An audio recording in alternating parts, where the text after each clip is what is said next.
Oklahoma rode the 1-2 punch of Kyler Murray and Rodney Anderson to 63 points last week. The Sooners up a slot to number 6. They're set for a stiffer test today as Chip Kelly and the new UCLA Bruins are in town. Welcome to college football. This is Fox College Football.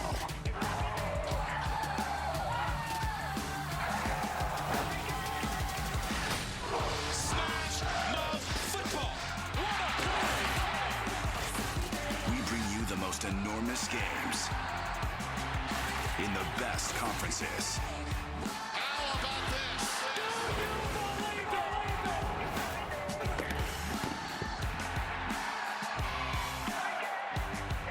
And the brightest stars bring out their talents.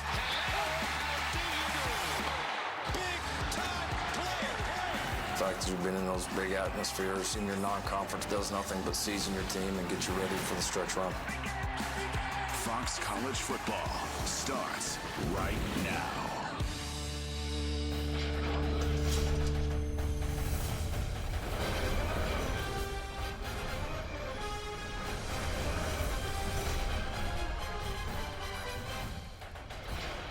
Kyler Murray put off his promising MLB career for a one-and-done campaign with Oklahoma because of one belief.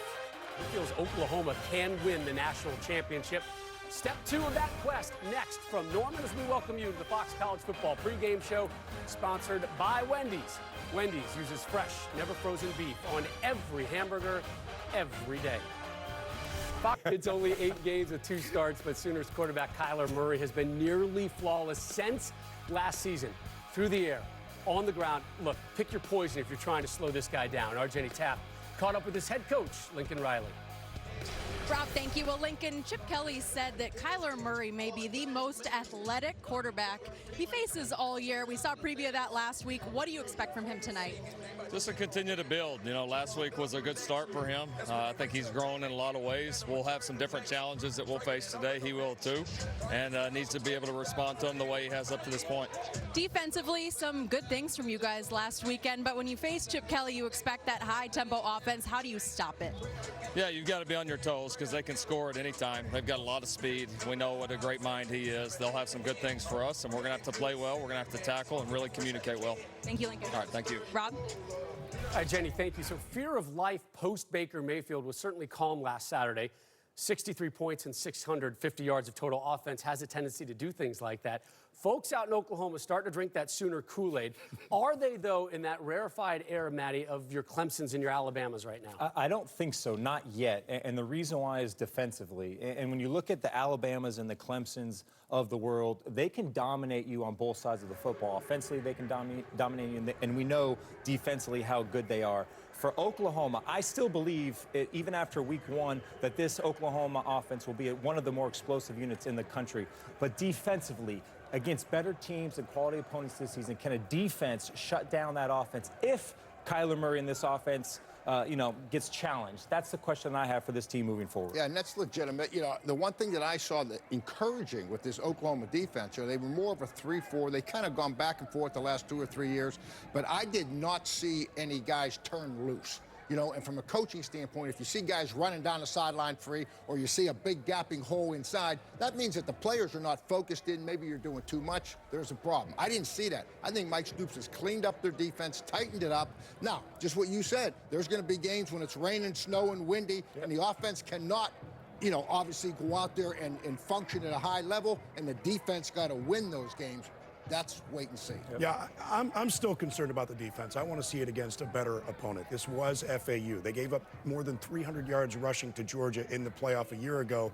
And let's pump the brakes just a little bit on Kyler Murray. I know he looked fantastic against FAU, but it was FAU. You look at the separation that he had between himself and the defensive lineman when he made some of those throws. The separation between the wide receiver and the defensive back.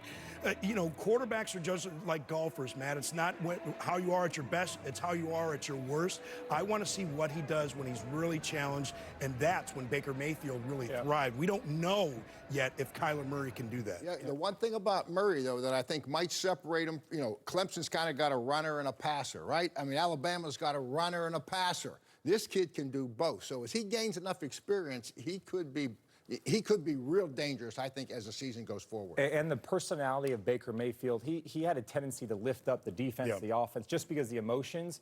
Is Kyler Murray that guy? You know, we're not sure yet. We got some games already. Fox College Saturday pregame presented by Wendy's, the official hamburger of NCAA football.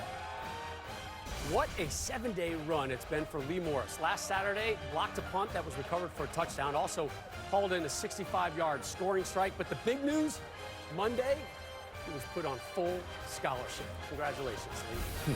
Fox has collaborated with USA Today's sports social news site For the Win on its yearly fan index, ranking college football fan experiences through social voting. Last week, we asked you who has college football's best stadium.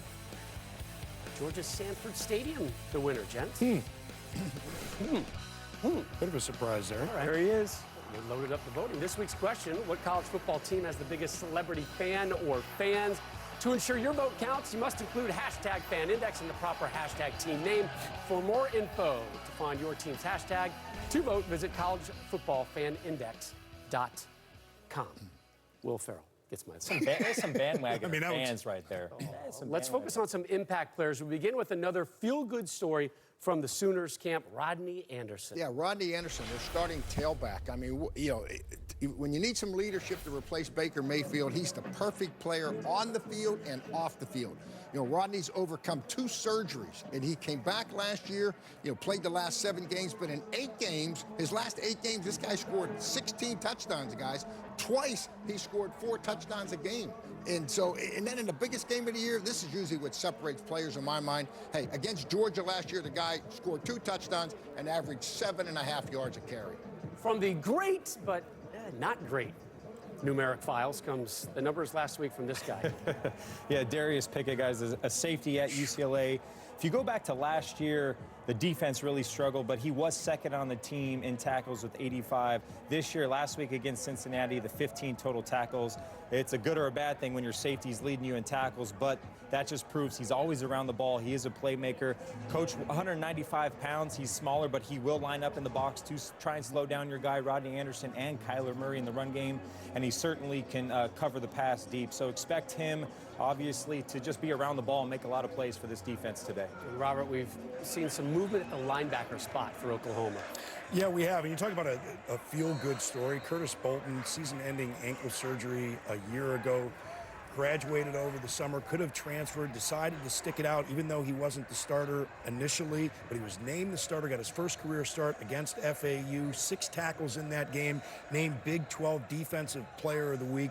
What a tremendous story. 6 tackles also. He's going to be a big part of the improvement, or what they want for improvement out of that defense. Mike Stoops really loves this kid. It's such a great story to see that perseverance finally paying off. On the other side of the field, Chip Kelly, boy, he knows he's got his hands full against the Sooners today. He sat down with our Bruce Feldman, who asked him, how has the college game evolved since he left Oregon in 2012?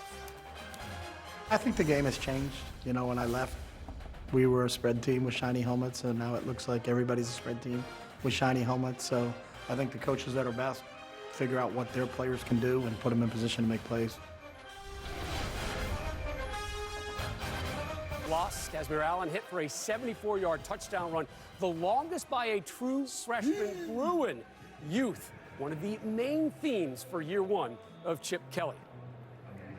In 4 seasons in charge at Oregon, Kelly amassed a record of 46 wins, just 7 losses. One of those defeats in the 2011 BCS National Championship game. After a turbulent 2-team stint in the NFL, Kelly back in the conference that he once dominated. Here's our Bruce Feldman with what the Bruins hope is going to be the new Wizard of Westwood.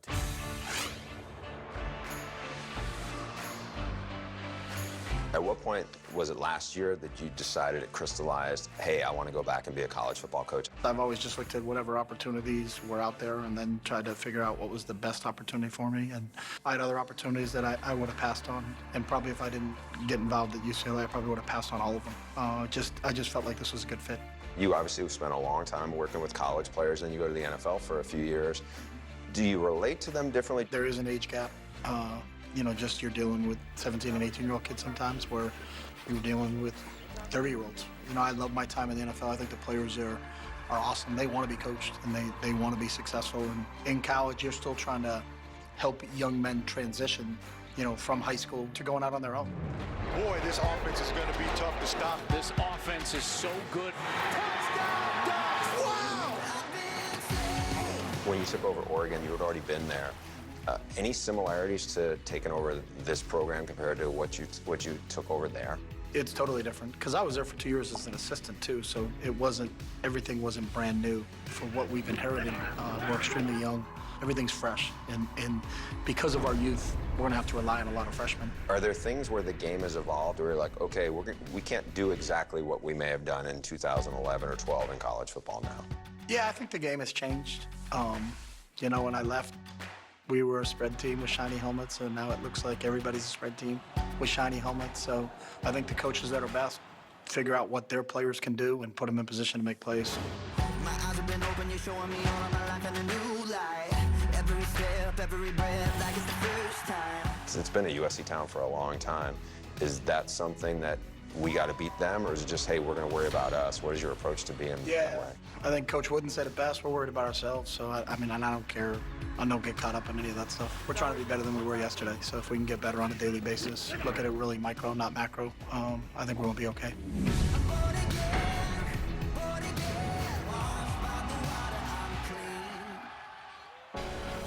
Coach, you feel the sky is the limit for Chip Kelly, but why now when it hasn't worked in the past with other high-profile coaches? Well, he's very confident. You can just read that, just hearing him talk. And he has a blueprint for success.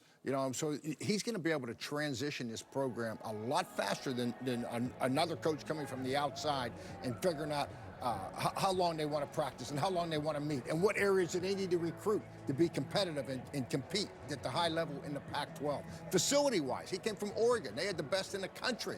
He knows what they got to do, and he's got the support at UCLA. So I see the transition really happening quick. And he's playing young kids. There's going to be 12 to 14 freshmen play today, offense, defense, and special teams. So he's building this thing from the ground up. Yeah, and you hit on it, Coach. Talk about the commitment from the school. You have to have complete buy-in. You've got to have support. And I think because of what happened with Rick Newhouser, with Jim Mora, I think that the school felt, look, we've got to make a change. We've got to be fully committed to this. We've got to give him all the resources that we need. And then we've got to go and get a coach that can squeeze the most out of a roster.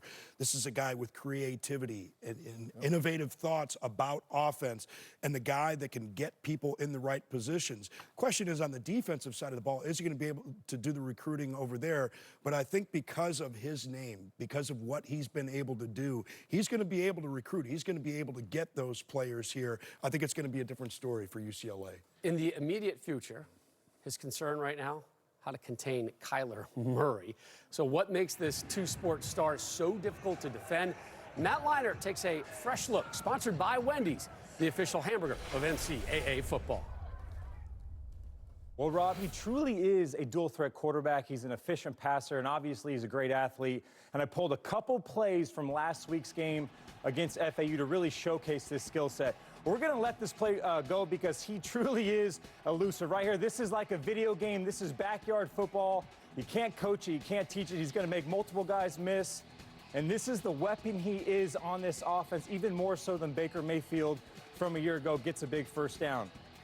Now we're going to showcase the arm strength right here. First is a little play action pass to get him outside the pocket where he truly can utilize his arm or his legs. Now, I understand this play. Great pocket. Nobody's rushing the quarterback. He's got all time to throw. The receiver's going to be wide open. It's going to be a touchdown. But I love this because Lincoln Riley gets him on the edge, which allows him to truly become that dual-threat quarterback. That's going to put a lot of pressure on defenses. Rob, I think we're going to see more of these plays today against UCLA. Hey, Matty, you know what makes him better? Hollywood! Yeah, he's got a Hollywood-worthy option to go to. Marquise Brown targeted 8 times last week, 6 grabs, and his 4th career 100-yard game. One more time, Matt. Hollywood! Sooners, UCLA next on Fox.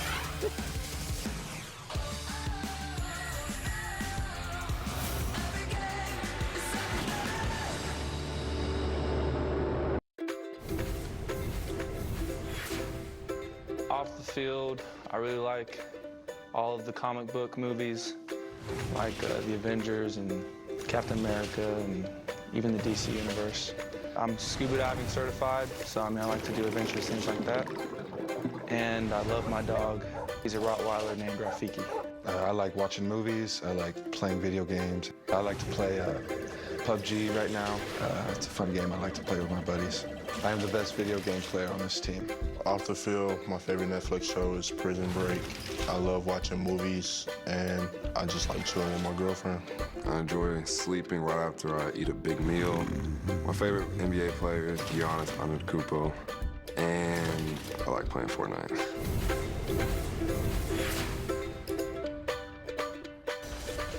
You heard from Rodney Anderson. There he is on the field, right at 100 yards rushing last week.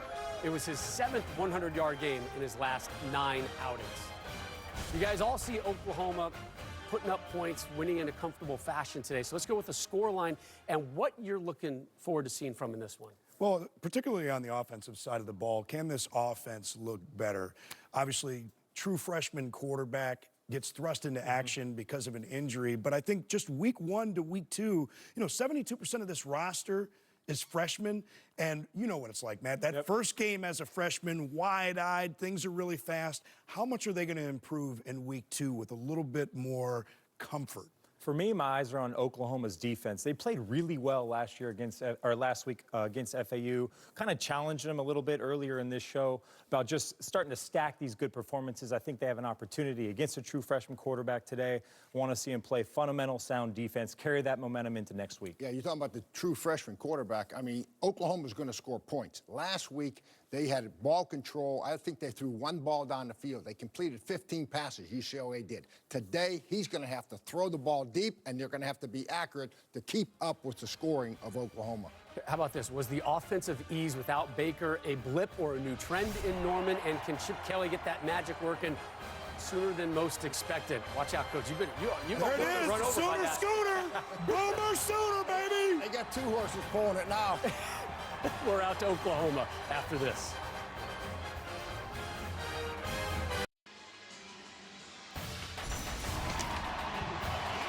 Gaylord family, Oklahoma Memorial Stadium, also known as the Palace on the Prairie.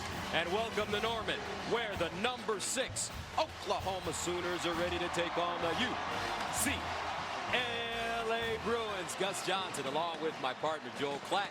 And welcome to Norman, Oklahoma. We were here last week for the big victory, OU defeating Florida Atlantic. We all wanted to know about Kyler.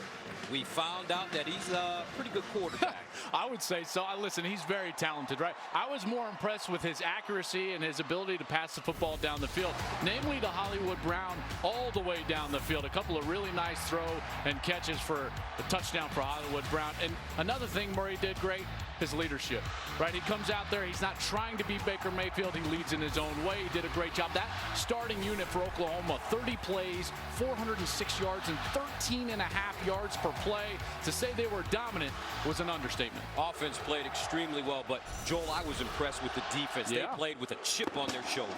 And they needed to, right? Because last year in that playoff against Georgia, they gave up over 50 points and 317 yards rushing. So they wanted to come out this year and prove that they were not the weak link. Well, you do that 2 ways, Gus. Personnel and fundamentals. Fundamentally, they were much better last week against FAU, and the personnel is better. Development and size up front, and then guys like Buki, Radley, Hiles in the back end. One of the most talented true freshmen in the country playing safety. This dude can play. All right, the Chip Kelly era began last week at the Rose Bowl. The Bruins falling to Cincinnati. And this is a team going through a transition. And it's going to take a little while for UCLA. Listen, they got the right guy. This was the best coaching hire of the offseason. Chip Kelly is one of the great coaches in college football. His first season did not start out like he wanted, but guess what? His first season as a head coach for Oregon did not start out like he wanted in a loss to Boise State. The main thing for Chip is he's developing young players, namely the quarterback, Dorian Thompson-Robinson. This will be his first collegiate start. How about this? 6th-ranked Sooners on the other side. What an environment for your first college start. All right, time now for Progressive Insurance Pre-Kick Flow. This is a series that dates back to 1986. The Sooners have won 3 of the 4 meetings against the Bruins. Coming up the opening kickoff from Norman, Oklahoma. Hollywood time on Fox.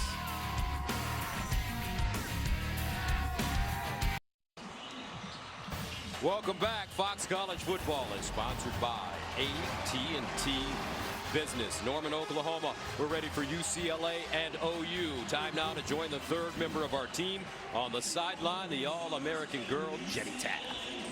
Well, Gus, the last time these two teams played was 2005. Adrian Peterson was a Sooner. Well, the Bruins won that game, but 13 years later, this is a new-look UCLA led by Chip Kelly. He is well aware just how good of an opponent he is facing today, but their schedule doesn't get any easier from here on out. We asked him about it earlier this week, and he said, we don't want to play easy teams. If you want to do that, you're not a competitor. And as for Lincoln Riley, his message, forget the fact that the Bruins lost their opener. This is a quality opponent coming into our house to play. These non-conference opportunities don't happen every day. We will be ready to go. All right, Jenny, thank you very much. Perfect weather for football. Last week, folks, when we were here for the Florida-Atlantic game, it was about 95 degrees at kickoff time. Today, a cool 70 degrees, and we're ready for OU and UCLA. Gus, generally, you're never as good as you think you are. You're never as bad as you think you are. We thought OU were world beaters after last week, and we thought UCLA was going to struggle all year. Something tells me UCLA is going to play better than we think, and OU might struggle to keep that same pace and excellence that we saw against Florida Atlantic. OU won the toss, deferred, so UCLA to receive. Austin Seibert will kick it away. Darnay Holmes and Darius Pickett back deep for the Bruins. Oklahoma, UCLA, and we're underway from Norman. This one kicked deep into the end zone for touchback. And so that will bring out Dorian Thompson-Robinson. For young players, generally their biggest jump comes from game 1 to game 2. Now, he didn't start in week 1, but he played the majority of the game after Wilton Spate, the graduate transfer, went down with a back injury. So his first start here comes today. This game plan will likely look different for UCLA fans than it looked last week. I expect more quarterback-featured runs. We'll see if they do that here on the first series. Look at the atmosphere he faces. True freshman quarterback for UCLA. He was a 4-star recruit. Arrived in Westwood this summer. First down and 10 at the 25. He'll roll out, throwing the run. That one sailing high, intended for Caleb Wilson. They're trying to get the ball to really one of their most sure-handed offensive weapons, the tight end, Caleb Wilson. His dad played here at Oklahoma back in the 80s. It's got to be quite a thrill for him to come here and play on this field like his dad did back in 1988. That brings up second down and 10 at the 25. Joshua Kelly, number 27, the pistol back.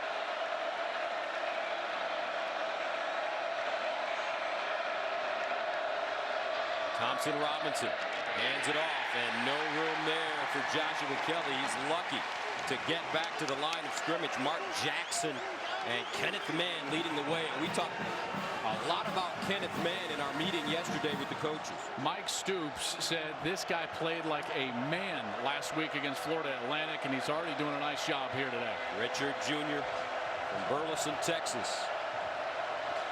Third down and 10 at the 25. Opening series for UCLA. Thompson-Robinson looking with time underneath, and it's caught. Diamond lead, but he is dropped immediately. Kenneth Murray with the tackle. UCLA 3 and out. And I tell you what, you see Kenneth Murray in street clothes, he looks like a superhero. He looks like the real Luke Cage Power Man. Listen, this guy started as a true freshman last year at middle linebacker for Oklahoma. You don't do that unless you're exceptionally talented. And he's going to grow into his own. I believe that he's going to have a big year for them on this defensive side. He's grown into a leadership role, and he's clearly one of the more talented players on the field. Stephen Flintoff will send it away. C.D. Lamb, the sophomore, standing at his own 30. Flintoff drives it far side, and that one goes out of bounds. And a little pushing and shoving and trash talking going on. Special teams between these two fired up programs. So it looks like Oklahoma will have the ball around the 45-yard line. Great field position for Kyler Murray. making his second start this season, replacing Baker Mayfield, 6th overall college start. I think the perception, Gus, is that he's more experienced than he is. You know, this is only his 6th start, and he does need to continue to get reps, get his feet wet, and continue to prove that he can consistently get the ball down the field and throw it with accuracy like he did in week 1 in the passing game. He was 9 of 11 for 209 yards, 2 touchdowns, 4 carries, 23 yards, and he left the game with 4 minutes remaining in the second quarter. 1st and 10 at the 45. And I thought Lincoln Riley was very... False start. Number 56, offense. 5-yard penalty. So first down. I thought Lincoln Riley had some interesting comments about taking on UCLA compared to Florida Atlantic. You're taking on Division I athletes, big-time Division I athletes in this game. It's going to be a difference. There's just a difference with the Power 5 program, all right? And Lane Kiffin would even tell you that, the head coach of FAU. They're going to be dealing with some guys that can clearly run, including an outside linebacker that was a 5-star kid, Jalen Phillips, who's one of the better players in the Pac-12. First down and 15 after the penalty. Rodney Anderson in the backfield. Play fake. Here's Murray going downtown. Incomplete. Hollywood Brown, the intended receiver, no flag on the play. Darnay Holmes was right in his hip pocket, and he says, no, no, no. Well, Darnay Holmes, the sophomore, he was running step for step. Now, you're going to want a penalty if you're Oklahoma, but I think this was incidental. It was more foot contact than anything. Well, actually, no. I'm going to correct myself. What a great look from our camera crew right there. Holmes clearly arrived early. Definitely should have been a flag. Holmes, a sophomore from Pasadena, California. He went to Calabasas, 2nd and 15 at the 40. Anderson, the single setback with Kyler Murray. Here's Murray to toss it. Looks underneath. Ball caught. C.D. Lamb, what a catch. One-handed out of bounds at midfield. Yo, watch this catch. I mean, this ball is clearly behind him. Watch your right. Reach back. What? He reached back one-handed, grabbed it out of the air, and continued running. Oh, my goodness. C.D. Lamb set the OU freshman records for receptions and yards in a game against Texas Tech with 9 for 147. Last year, 46 catches for C.D. Lamb for 807 yards and 7 touchdowns. 3rd down and 5 at midfield. Murray steps up in the pocket, dumps it off, and they have the first down. Calcaterra, who they are so high on. And he's a California kid. Rancho Santa Margarita. Oklahoma quickly to the line of scrimmage. First down. Here's the handoff. Anderson, flag on the play as he crunches forward and picks up about 8. I think they caught UCLA offside there. It might have been just in alignment. Illegal formation, 5 players in the backfield. Offense, 5-yard penalty. So first down. Well, this is the problem when you go too fast, right? And there are some young guys for Oklahoma, and they just didn't have enough guys lined up on the line of scrimmage and get the call. I thought they were going to get Jalen Phillips, that outside linebacker I was talking about. He's lining up awful close to that line of scrimmage. Now, remember, up front, we've got Creed Humphrey making his start. He did not start last week at center, so a new center for Oklahoma than we had a week ago. First down at 15 at the 47. Hollywood Brown in motion. They dump it to him in the flats. That one thrown high and incomplete. Marquise Brown. Anytime you can get the ball to him in any fashion, it's a win for the offense. And that time, as a quarterback, Kyler Murray just got to put it on his frame. You know, on those swing routes, in particular when you got fast guys like Hollywood Brown, you've got to hit him dead in the chest. Is that a hard throw? It looks like a hard throw. Very hard. One of the harder throws that you have to make because he's generally running directly away from you, and you've got to put it in about a 1-foot box on his upfield shoulder. Very difficult to do. Second down and 15 at the 47. Murray to throw it again. Far side, caught. C.D. Lamb tries to turn it up, and he'll be wrestled down by Nate Metters.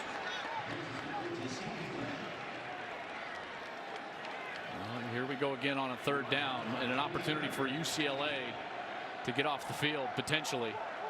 Remember, on the last 3rd down, they went to Grant Calcaterra, the tight end, and he's replacing Mark Andrews, the Mackey Award winner. And Mark Andrews made his entire living here at Oklahoma on 3rd down. 3rd and 10 at the 42. Andrews in the slot at the top of your screen. Play fake. Murray sprinting out of the pocket, throws on the move, and it's caught. Looks like it is a catch. That's Miles Tees, and it's a first down for OU. I think the back official may have run in and called that incomplete. Yeah, exactly. So we got the front official that's calling that a completed catch. He's got the best view of that. And the back official, the side judge, ran in late and overruled for an incompletion. So that'll make it 4th down and 10 for Oklahoma. And the Sooners will have to punt it away. So if I'm UCLA, that's a win. No doubt. Huge win for that defense for UCLA. OU getting on the plus side of the 50, and the Bruins still forcing a punt. Kyle Phillips, the deep man, as Austin Seibert, one of the few combo punter place kickers in college football. They say that Austin is a pro, but the big decision for him is whether he's going to be a kicker or a punter. Punt, young man. Punt. Yeah, but the glory is in the place kicking, as you know, Joel. Yeah, but the length of career is in punting. 4th down and 15.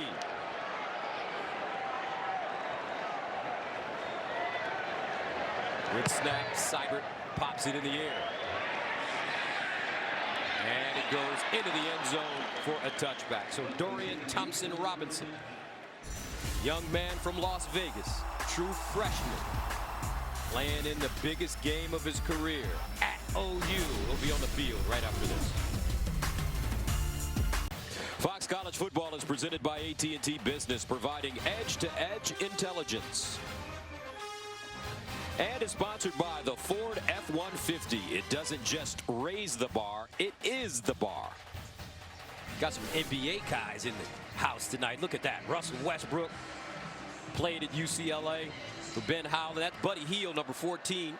And Trae Young, 2 former Sooner stars in the NBA now. 1st down and 10 at the 20. Thompson-Robinson rolling out of the pocket, throws underneath, and it's incomplete. Some hard hitting going on. Theo Howard, the intended receiver, but Parnell Motley, the junior from D.C. with the stop. And he just sat right in his zone and allowed that play to come to him. Then he goes low, not to the head or neck area, leads with the shoulder. That's just textbook. 2nd down and 10 at the 20-yard line. I love these DBs for OU. Motley, Buki, Norwood, Broyles, Houghton. Here's the option, and the pitch goes to Kelly. He is strung out and taken down.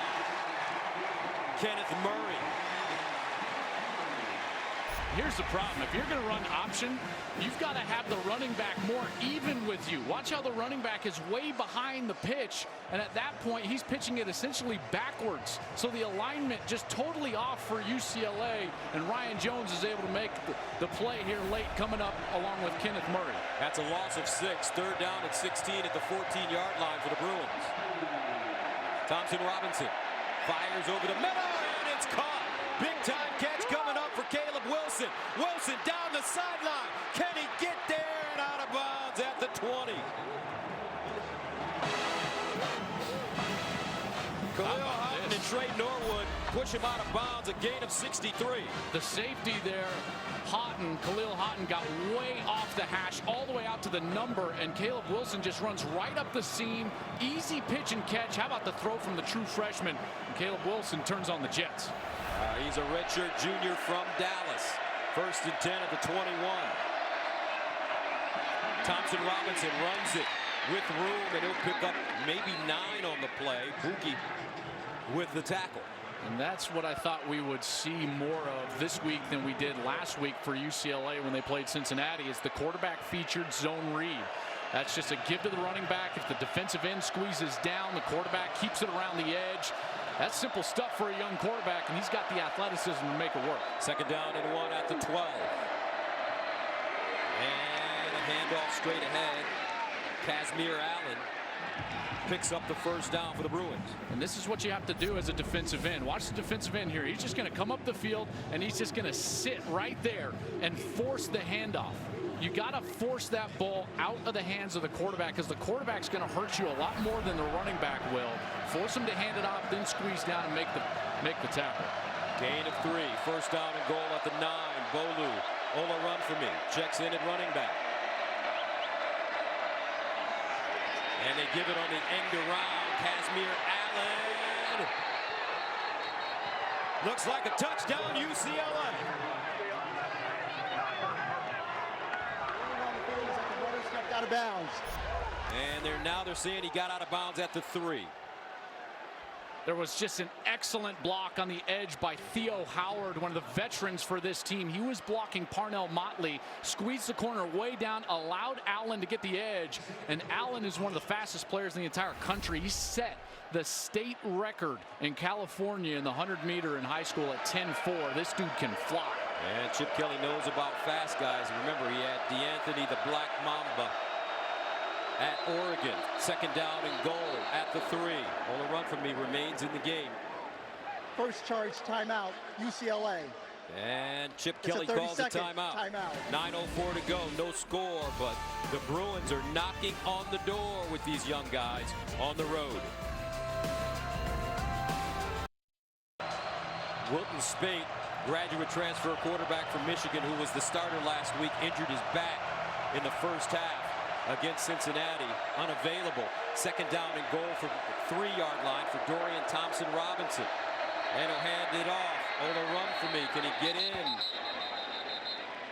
Looks like he's down. There is no play.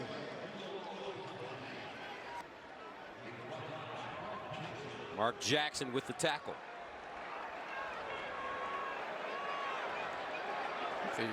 They announced, we had a hard signal there, but he announced that there was no play there for some reason. I don't quite know why. So looks like it'll be again from the 3-yard line. Really confusing what's going on here with the officials, guys. Second down and goal from the 3. Ola run for me. And he submarines into the end zone for a touchdown. So how about this? UCLA striking first, 8:59 to play in the first quarter. And the Bruins have a chance to take a 7-0 lead. I think that the key block here is the tight end. Watch Caleb Wilson as he's going to squeeze all the way down, but then he gets in front of his man and walls him off and creates the seam. That's the seam that Ola Rumfremy hits, and he's able to squeeze through and score a touchdown. So Wilson with a big grab on that series, and then 6'4", 235 walls it off. Great block inside. J.J. Molson will come in to attempt the extra point. Oklahoma so dominant last week. 28-0 after the first quarter against Florida Atlantic. Different story. Kyler Murray has to get this offense going. He's already thrown more incompletions in this game than he did all of last week. J.J. Molson, extra point. And it's good. 7-0 UCLA. 7-play, 80-yard drive. The big 65-yard reception. Caleb Wilson set him up nice, and the Bruins go up.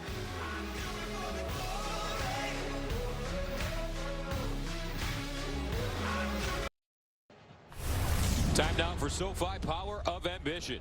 I think in your non-conference makes a big difference for you going into conference play. You know, the fact that you've been in those big atmospheres, important games against quality opponents does nothing but season your team. Power of Ambition, sponsored by SoFi, a personal finance company to fit your goals. So Lincoln Riley and the Sooners find themselves down at home 7-0 here in the first quarter.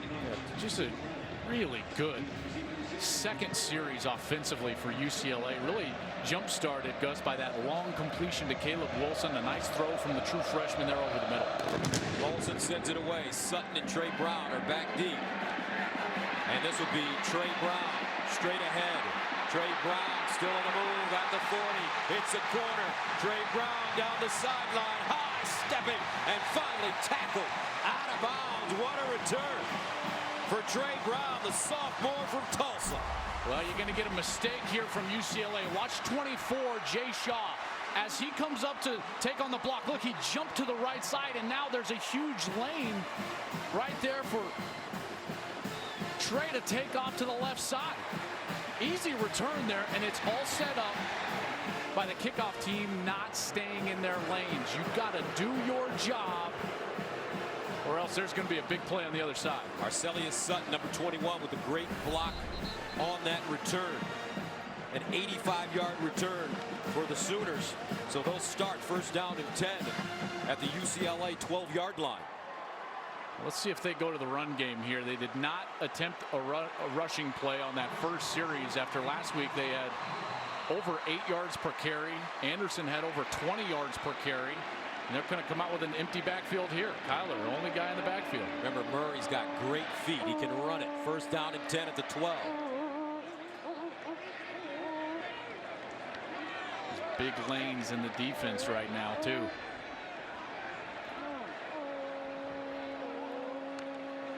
Murray, quarterback draw, gets outside, wiggles, and finally is wrestled down at the 5-yard line. Adarius Pickett with the tackle. Key block there comes from their adjuster back, their fullback, Carson Meyer. Lines up just in the backfield. He's able to pull around, pin the linebacker, and that's what allowed Murray to get to the outside. So Rodney Anderson checks in. Anderson with a 100-yard game a week ago.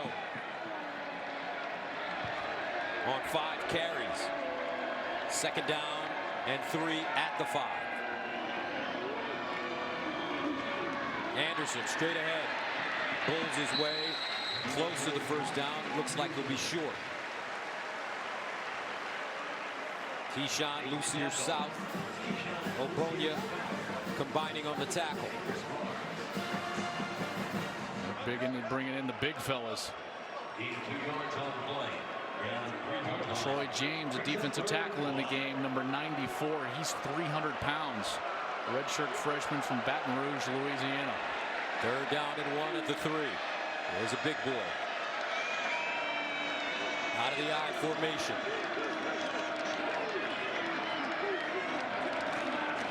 Anderson. Touchdown Sooners. Mr. Anderson.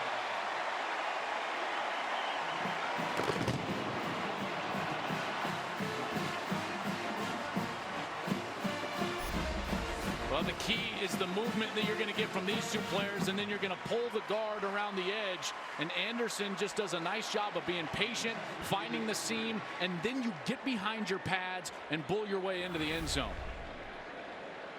So Rodney Anderson with the touchdown. Oklahoma extra point. Seibert. And we are level at 7. 7:20 to play. First quarter, big time return for Trey Brown. And Oklahoma levels it 7-up.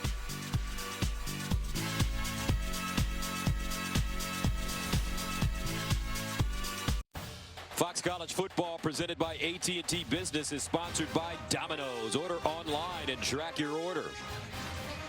And by Geico, 15 minutes could save you 15% or more on car insurance. Game tied at 7. You know they broke the schooner last week, Joel. Well, they scored 63. I don't think it's quite made for that. You know, they've been running that schooner forever. As we take a look, 3 plays, 12 yards, 139. Big play. Trey Brown, 86-yard kickoff return. For UCLA, will get it again. Seibert. And he drills this one deep, as usual, out of bounds. Now our college football triple-header continues next as rivals Iowa and Iowa State go head-to-head. Then Pac-12 Power square off as Bryce Love and Stanford battle USC. It's all right here on Fox. Fox Sports app. That Cy-Hawk Trophy, Iowa State.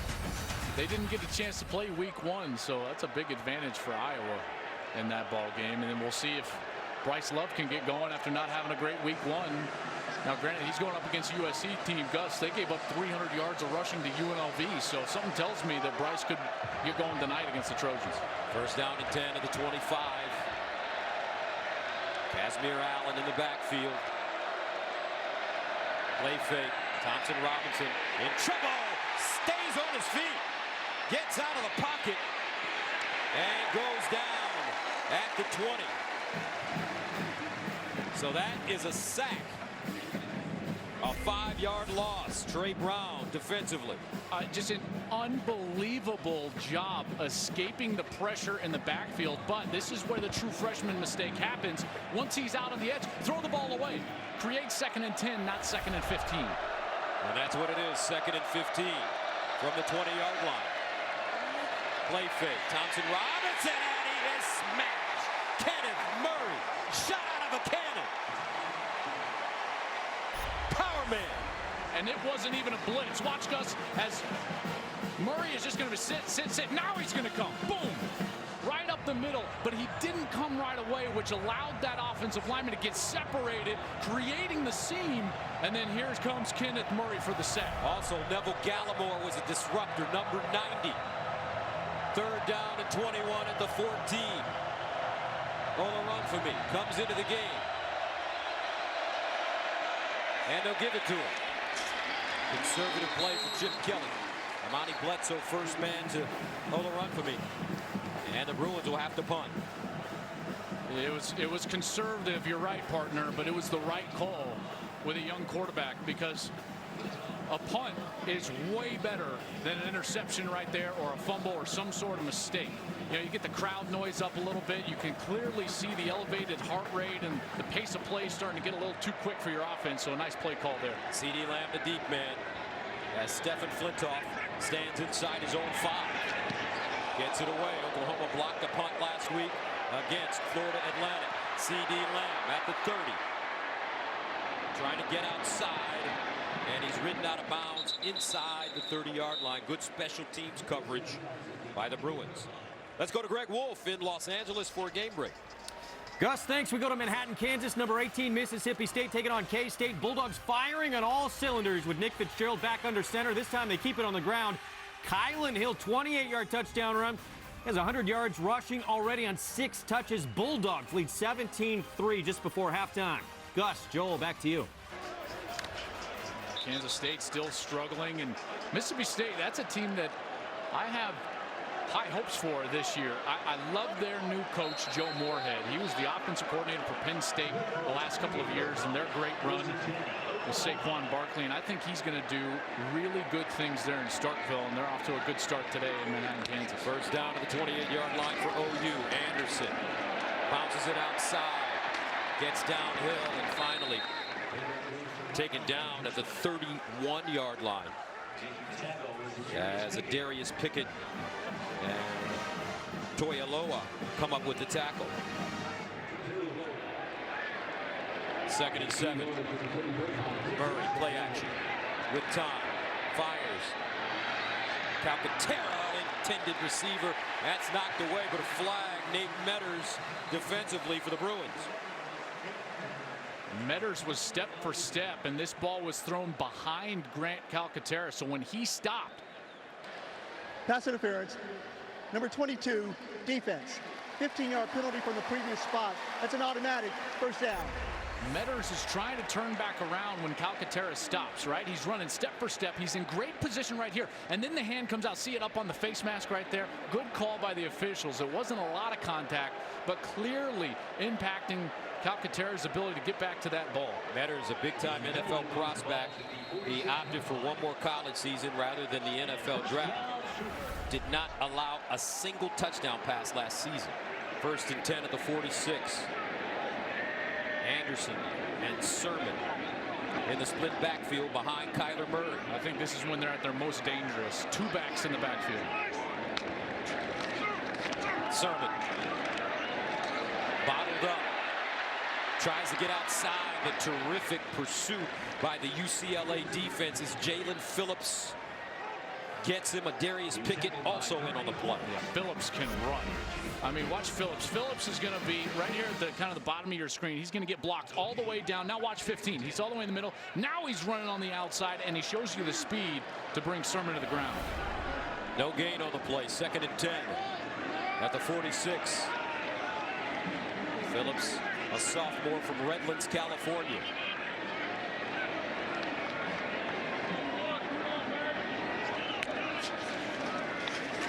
Anderson. And Anderson. Well, they got to him quickly.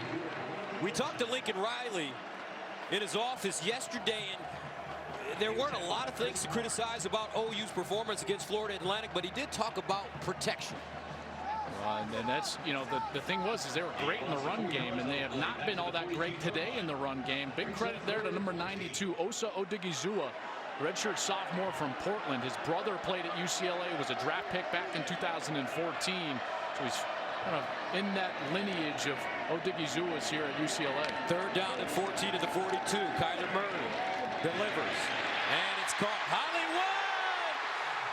Lights, camera, action! Hollywood Brown, 58 yards.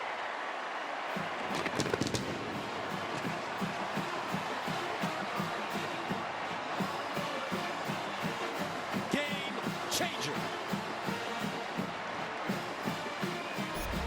Hey, sometimes your Jimmy's just got to be better than their Joe's, and that's this case right here. Hollywood Brown, just a simple little hook route, and then he's gone. Safety doesn't keep his feet, and once this guy gets a step, it is over. Over. Marquise Brown had a touchdown last week, 133 receiving yards and limited action. And right now, he gives OU a 14-7 lead. He's got feline quickness, folks. One of the best receivers in America, and his quarterback loves it. 14-7 Sooners.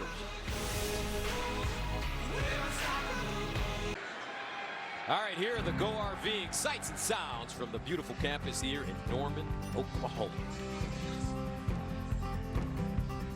Great college football environments in all of America. So much history here. The champions at Oklahoma. Right now, Kyler Murray happy to have number 5 on his team, 14-7. I mean, 3rd and 14, it's like, hey, where's number 5? I'm going to throw it to that guy. Very interesting. Talked to Hollywood on the phone this week. He said, yeah, I had to fly to Dallas to talk to Kyler about one thing and one thing in particular. And I said, what? He said, I had to tell him to make sure under all circumstances he throws me the ball. Oh, man. You know, I love wide receivers, but I hated them all at the same time, right? It's like you don't want to have to deal with that until it's 3rd and 14. And Murray did a great job of throwing that ball on time, right? That's his role in this is you throw it on time to give Hollywood Brown the most amount of time to make a move after the catch. And then Marquise says, I'm gone. And he also told me, he said, I'll tell you what, Gus, Kyler can really throw the ball. He can put it on me. First down and 10 of the 25. Thompson Robinson underneath, and it's Caleb Wilson once again close to first down. You know, Hollywood says he got all his speed from his mom, and for more, let's go to Jenny Taft. Well, guys, Shannon James said, yeah, she always knew she was fast running track and also playing softball. She said she and her son used to race when he was little. She knew he had something special. And I asked her, Gus, if she liked the name Hollywood. She said, you tell Gus, we love Hollywood around here. All right, a wonderful thing. That's Hollywood, Florida, folks. Casimir Allen and Mark Jackson making the tackle. You know, he's even losing the Brown. He's walking around the building now, and he's like, hey, what's up, Hollywood? Good for him. I love it, man. I love it. Second down and 10 at the 35 for UCLA. How do the Bruins respond offensively against this tenacious Sooner defense? Here's a handoff. Allen trying to squeeze through the hole. Curtis Bolton, Famatau combining on the tackle. These are the situations you're trying to avoid if you're UCLA, and that's 3rd down and obvious. Something like 7 or plus. And Chip Kelly knows that he's going to have to get creative in order to keep this rush and some of these linebackers out of the face of his quarterback. 3rd down, 7 at the 38. Thompson Robinson under pressure, tries to get out, throws, incomplete. But Curtis Bolton had his hands on it. And UCLA will punt once again. And they overloaded that side. You know, they only had 5 offensive linemen in to block. And then Bolton's just going to come right around and find a seam, and he's going to be right in the face of the quarterback. Trust me when I tell you this, folks, there is no chance as a quarterback when you get that type of rush in your face that quickly. You've got to block the inside gaps first and let the outside rushers go to give the quarterback the amount of time he needs to get the ball out of his hand. Flintoff ready to send it away. His third punt of the game. C.D. Lamb is the deep man for OU. And that one takes a bounce, and it will be down at the 15-yard line. A 47-yard punt. And here's a quick word from Duracell. This fantasy season, trust Duracell, not auto drafts. OU back on the field, 14-7. And watching Kyler Murray, partner, I was trying to say to myself, who does he remind me of? And when I look at him in terms of his poise, his leadership, and his ability to make everybody in the room feel good, I see a lot of Russell Wilson in this young man. Yeah, I mean, listen, they're both not very tall. They've got good athleticism. I'd say Russell in his college career was a little more polished from the pocket, but in Murray's defense, we just haven't seen him enough. You know, this is only his 6th start. Russell Wilson had a couple of years of starting at North Carolina State before he went to Wisconsin, so he was just more seasoned, but the similarities in style are certainly there. Talking to his coach, he said, let me tell you something about Kyler. He'll never quit. He's quiet. He's reserved, laid back, but he's got cutthroat competitiveness about him. I loved when he said that. Yeah. Cutthroat competitiveness. I think that you have to in order to play quarterback at Oklahoma. Right? The expectations are too high here. They talk about OU DNA. That means you have to go out and win the conference championship and compete for the national championship. Every year.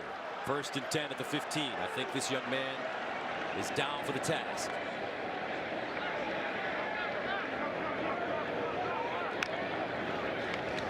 Play fake. Murray with time. Delivers to the sideline and incomplete.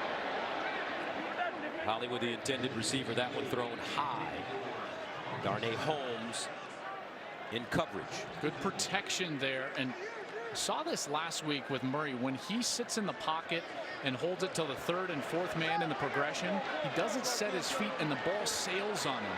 And I understand how that feels. Your heart rate starts going a little bit quicker because you feel like that rush is going to collapse in on you, but he's got to relax at that moment, get his feet set, and try to throw a more accurate pass. 2nd and 10 at the 15.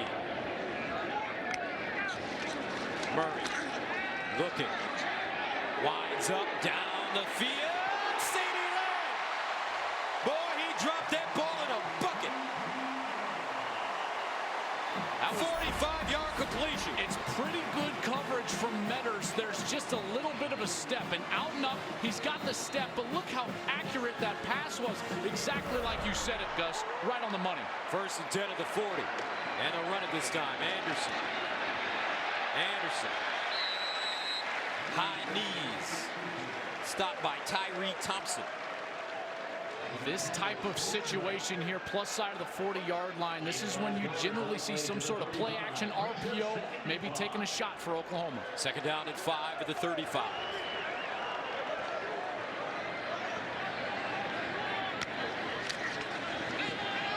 Murray over the middle. Caught. C.D. Lamb again.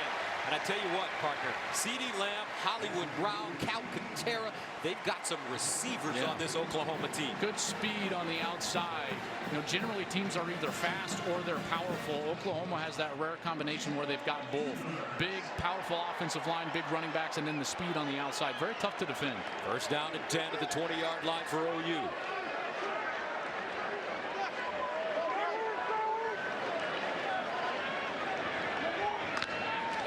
Murray looks, tries to throw that one over a defender for Anderson.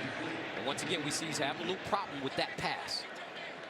I think personally it's a timing issue, right? I mean, Riley knows that's going to be a big play. He called the perfect play. He's got blockers set up. He's got it in the right guy's hand. And all Murray has to do, Gus, it's actually not really a pass. It's like shooting a free throw out there. You know, it's literally a flick of the wrist, and if you do throw it, generally you're going to overthrow it. It's one of those nuanced style of throws that only experience teaches you how to make for a quarterback. 2nd and 10 to the 20 for Murray.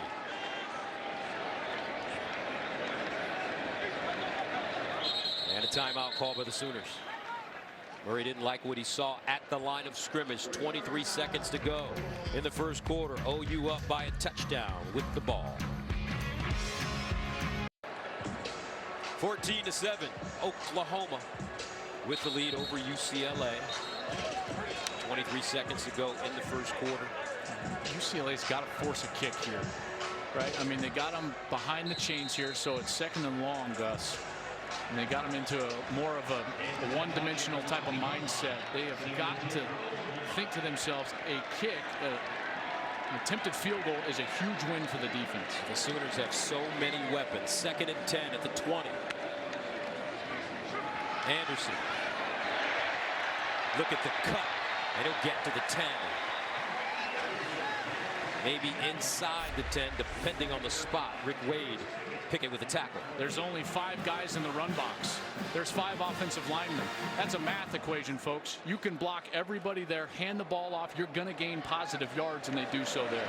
And I tell you what, Joel, talking to Coach Riley yesterday, these offensive linemen, not only the starters, but the backups, most of them are bona fide future pros. Yeah, they generally recruit those type of guys up front. Something to watch there, though. Anderson got up a little gingerly and limped off the field, so I'll try to get you an update soon.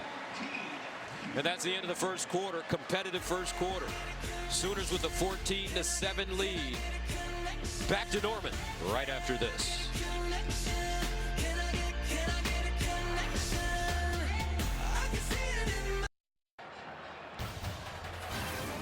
Fox College Football is sponsored by AT&T Business. Interesting turn of events here at Oklahoma. Rodney Anderson has to walk off the field and back into the locker room. Well, he just got banged up in the last play. They went and they checked his knee like once or twice on the sideline, and he gingerly walked back to the locker room. Ginny, I know you were standing right down there. What can you tell us about what transpired?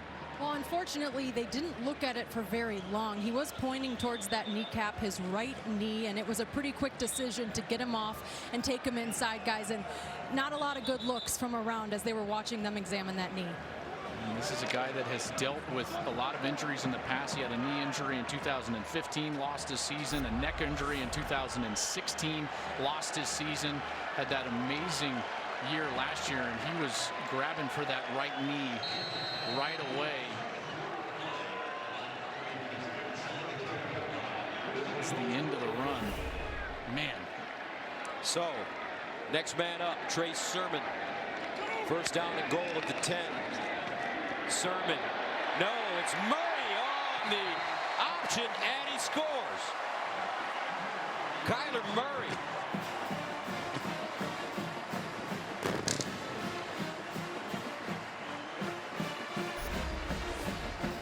The motion is really what does this. See Hollywood Brown, he's going to be racing around in motion. That opens up the back end. The linebacker goes way out with the motion. Then the defensive end, he crashed down into the inside. Easy read for Murray, and he's a good enough athlete one-on-one. He's going to make that play.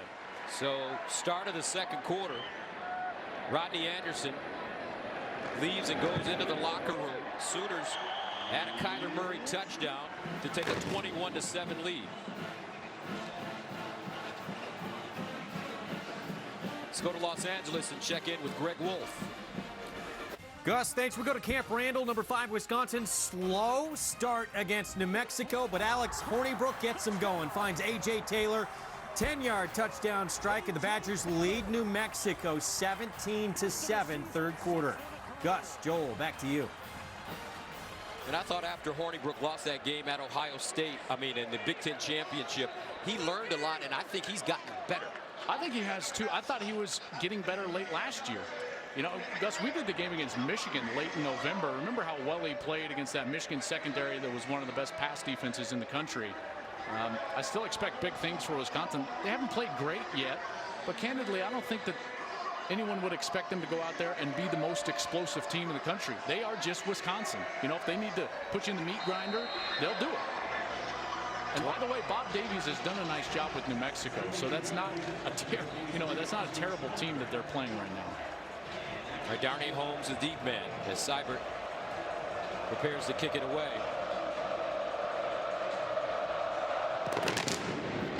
Drives this one again. Not a chance for the return man. So what does UCLA do, Joel, to get their offense clicking a little bit against this Oklahoma defense? In the 2 series that they've been able to move the ball a little bit on either first or second down early, they've gotten the ball to Caleb Wilson and gotten an easy first down. One was a big long play that ended up putting them in scoring position. Last series, they got him the ball just slipping out into the flat. Look for them to try to get the ball to either Caleb Wilson or Theo Howard, the 2 most experienced pass catchers, and try to alleviate some of that pressure that the front 7 has put on Dorian Thompson-Robinson. First down to the 25. Thompson-Robinson hands it off. And this is Kelly. Neville Gallimore says, no way. Bledsoe in on it as well. That's a play that I feel like is a little too safe. I think they need to be more creative on first down and give their quarterback a chance on second down. 2nd and 10 at the 25. Thompson-Robinson to throw. Underneath, and it's called in a first down for the Bruins. Nicely done as Diamond Lee found a soft spot. Good pitch and catch there, moving the chains. And again, that first down in the series, so important for a young quarterback to establish some rhythm within the series. A gain of 11. First down at the 36. Quick strike in the flats, caught. Pabico. And Christian Pabico is driven down by Ryan Jones after a 6-yard gain. This is clearly one of those situations where you're going to need the short passing game in order to open up the run game a little bit later. So they've gotten a first down, a little dink and dunk here. Maybe now they can go back to the run game. 2nd and 4.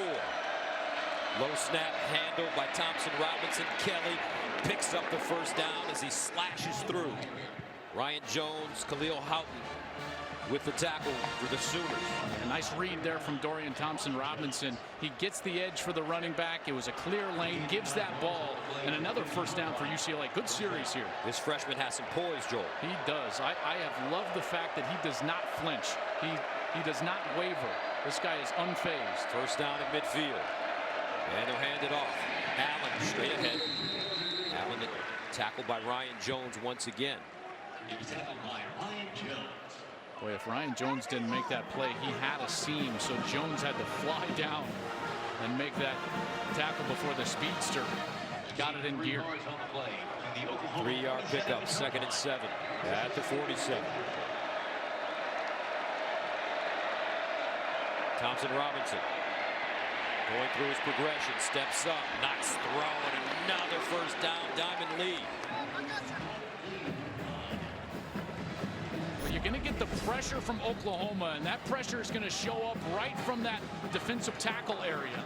And he just steps up and then keeps his eyes down the field and finds a completion. Play fake, Thompson-Robinson winding up. And he's tackled from behind. Nicely done by Ronnie Perkins, the freshman from St. Louis, who they're really high on here in Norman. They've got a couple of great true freshman players. One of them we've already talked about, Brendan Radley-Hiles. They call him Buki. The other is Ronnie Perkins from St. Louis, 4-star recruit, played really well a week ago, and at 254 pounds, he's very explosive and fast. You saw that on the last snap. 2nd down and 12 after the 3-yard loss. Bolu run for me. Bolu pounding forward. Neville Gallimore. I tell you, we've been mentioning Neville Gallimore's name a lot over the last couple of weeks. Yeah, and one of the things that they kept talking to us about is all 3 of those guys up front, Kenneth Mann, Neville Gallimore, and Armani Bledsoe. They're going to be much better just from experience, and development. And we're seeing that come to fruition. 3rd down and 7 at the 32-yard line for the Bruins. Oklahoma showing blitz. Here they come. Thompson-Robinson in trouble, and he's wrestled down. He got decked by Curtis Bolton. Mike Stoops dialing up the pressure as a defensive coordinator. What I love here is that you're going to get Bolton, and he just kind of slow plays it, and then he's going to show up late.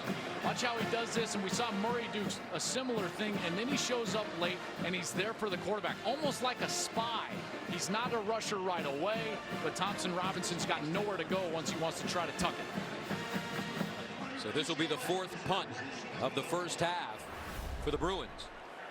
Flintoff stands at the 46, 47-yard line. C.D. Lamb, the deep man, end-over-end kick.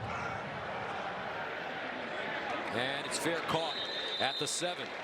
10:52 to go, second quarter, 21-7 OU. Lead and ball right after this.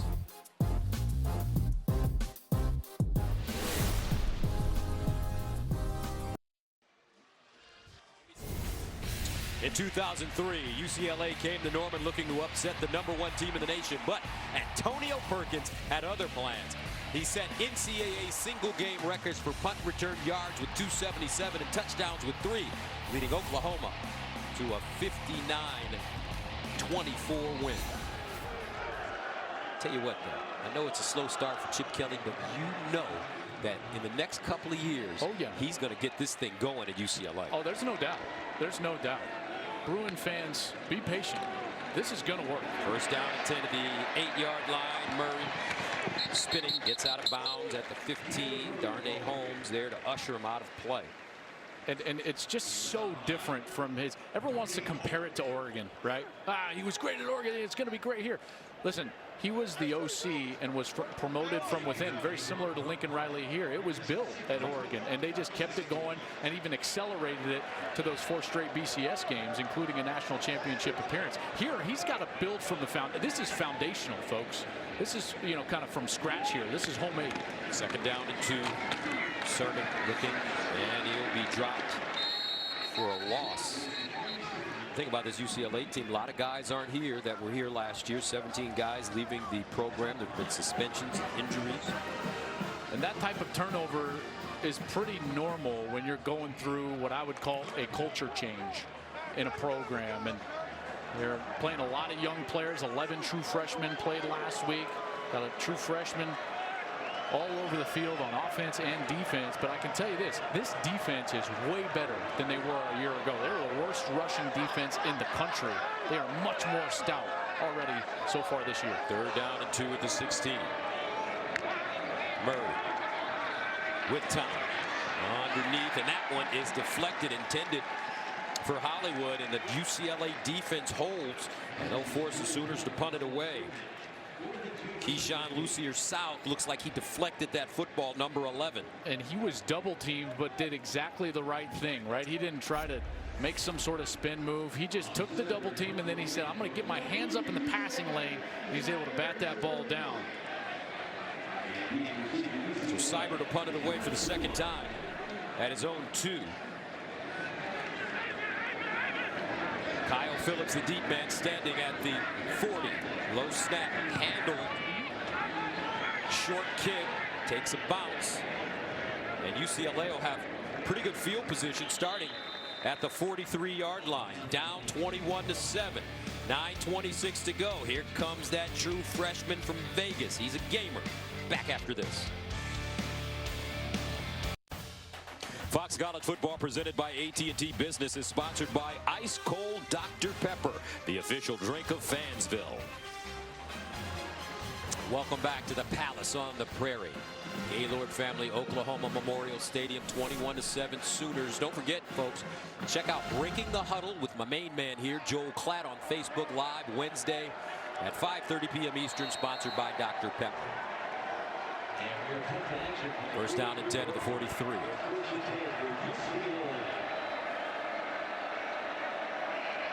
Dorian Thompson-Robinson, the true freshman out of Las Vegas. Came in last week for Wilton Spate, who injured his back. Here's the handoff around the corner, and it's Allen, the speedster, trying to get down the sideline. Nice pursuit by the Oklahoma defense. Mike Stoops talked a lot to us yesterday about the fact that he wanted his outside linebackers to play more physical. They've done a pretty good job today so far, not allowing UCLA outside of their contain to get those big runs. Second down and 8 at the 45.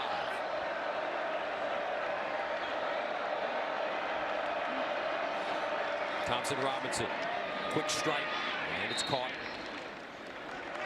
Jordan Wilson with the reception. Yesterday, Coach Stoops kept talking about Chip Kelly, and he kept talking about the veer. The veer. What's the veer, Joe? Well, the veer is like the old school option, except now it's run from the shotgun, in which you don't block a down lineman. Sometimes it's the defensive end, sometimes it's the defensive tackle, but the problem is that it's so difficult to defend because the offensive linemen just automatically go up and block your linebackers, and then the quarterback can make the defensive lineman wrong. Incredibly tough to defend. 3rd down and 3 at midfield. Here's a handoff. Ola run for me, and he'll plunge forward and pick up the 1st down as Neville Gallimore finally got him to the ground. Good vision there. He went to the left side, and it was really shut off. Like, there was nowhere to go for Ola run for me, and so he slid over to the right side, and he was able to find a seam and fall forward for the 1st down. Ola run for me, a powerful runner, 5'10", 222 pounds. 1st down at the 45 for the Bruins. Quick strike, near side. Pabico, and Pabico will go nowhere. Murray, as well as Ryan Jones in the vicinity. Ryan Jones.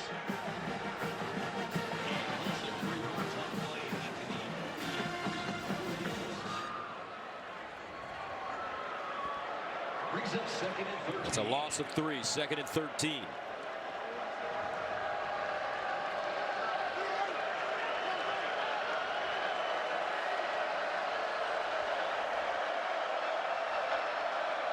Thompson Robinson hands it off to Allen straight ahead.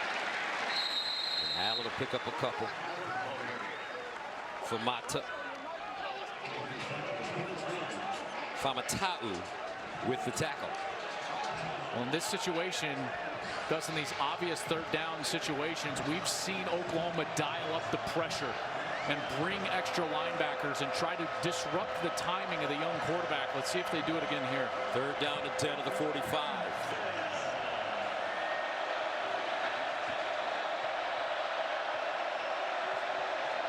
Thompson Robinson in trouble, and he's sacked for the 5th time.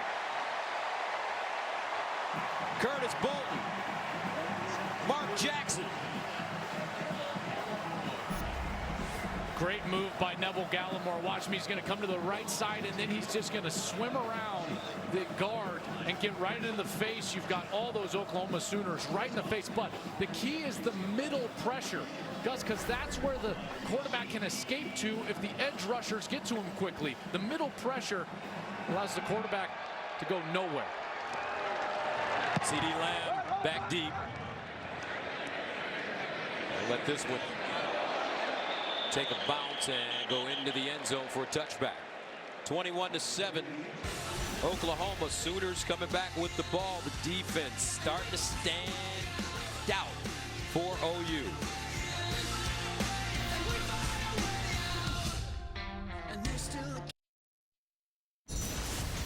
Coming up on the State Farm halftime, will the real Kansas State show up this week as they host number 18 Mississippi State?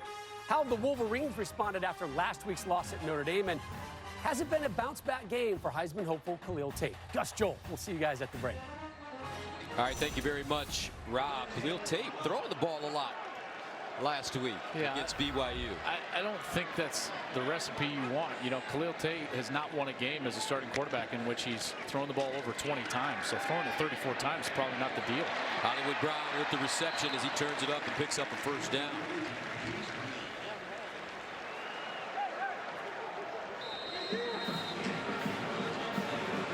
Anderson's still out. Remember, went back to the locker room. So now you've got Trey Sermon in the backfield, along with Marcelius Sutton, senior from LaGrange, North Carolina. 1st down to the 33 for Oklahoma. Here's Sermon squeezing through the hole and dragged down from behind by Thompson. Tyree Thompson.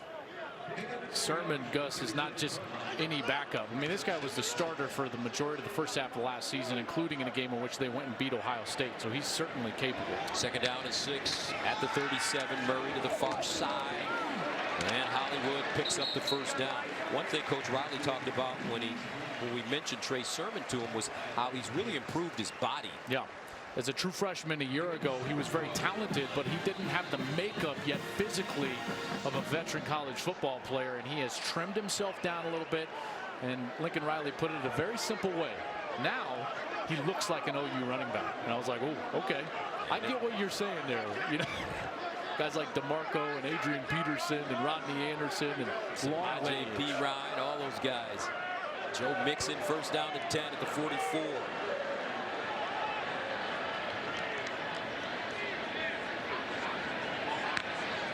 Murray sets up deep. Near side on the money. Calcaterra gobbled it up.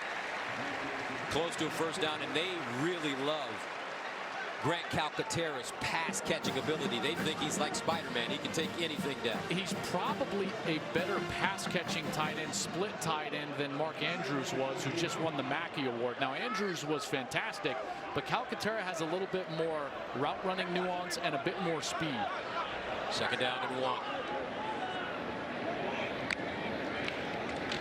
Sermon, first down OU. That's 224 pounds of meat. And Darius Pickett throws himself under the chariot. How would you like to tackle this? No way. Oh my goodness. Darius Pickett, redshirt senior from Richmond, California, is a tough young man at 5'11", 198. Tackling the 6', 224-pound Sermon. This guy, he's experienced too. 85 tackles a year ago, second on the team. Did a nice job just bringing Sermon to the ground. First down to the 42. 3:38 to go. Murray.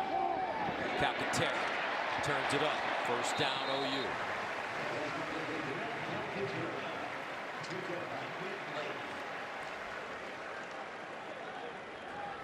Murray has just settled in nicely.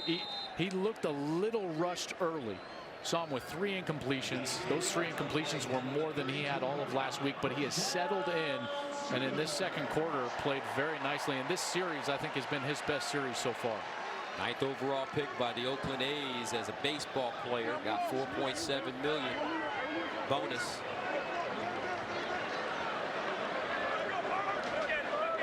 First down and 10 at the 32. Murray looking, delivers. Caught, far side, C.D. Lamb. Biletnikoff Award candidate. Nate Metters with the tackle, along with Hollywood Brown. C.D. Lamb was quiet last week, but he has played really well this week. Late flag. Like there was a hold on the offense. The official's microphone not working. Try to pick it up here. Might have been the right guard. Maybe it was Drew Samia, number 75. Oh yeah, that big hook right around number 44. That's Martin Andrus, sophomore from Long Beach. Little ticky-tack. I don't think Andrus was going to get to the quarterback. I don't necessarily agree with that. There's a hold like that on every snap of the game.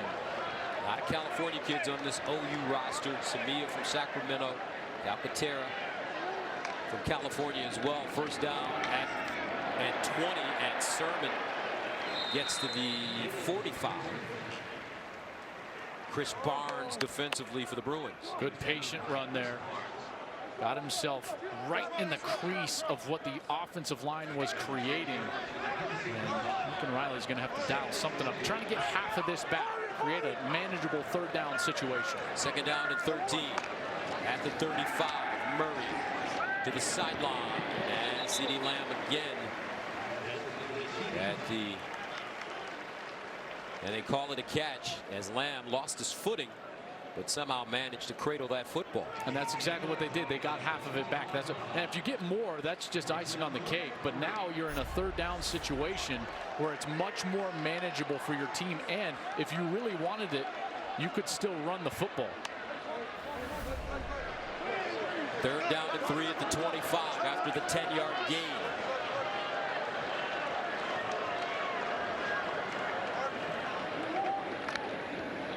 Kyler Murray looking, now decides to run it, turns it up, and gets out of bounds short of the first down. So Lincoln Riley has a decision to make. About a yard and a half short. In this area of the field, I wouldn't be surprised if they tried to go quickly and just snap the ball and go for it on 4th down, but they're actually going to take their time, bring in the big fellas. Here comes big 94 again. Gus, I love it when they do this. The defensive lineman, Troy James, 304 pounds. We saw him in on a touchdown run for Anderson early in the game. He'll be lined up at fullback. 4th down and 1 at the 23. Can UCLA get off the field? Here's a handoff, and the Bruins do get off the field. Nicely done by UCLA. Odigizua makes the play. Just right through the defensive line, into the backfield. And gets Sermon to the ground. Great play by Odigizua. UCLA growing in front of our eyes, this young Chip Kelly coach team.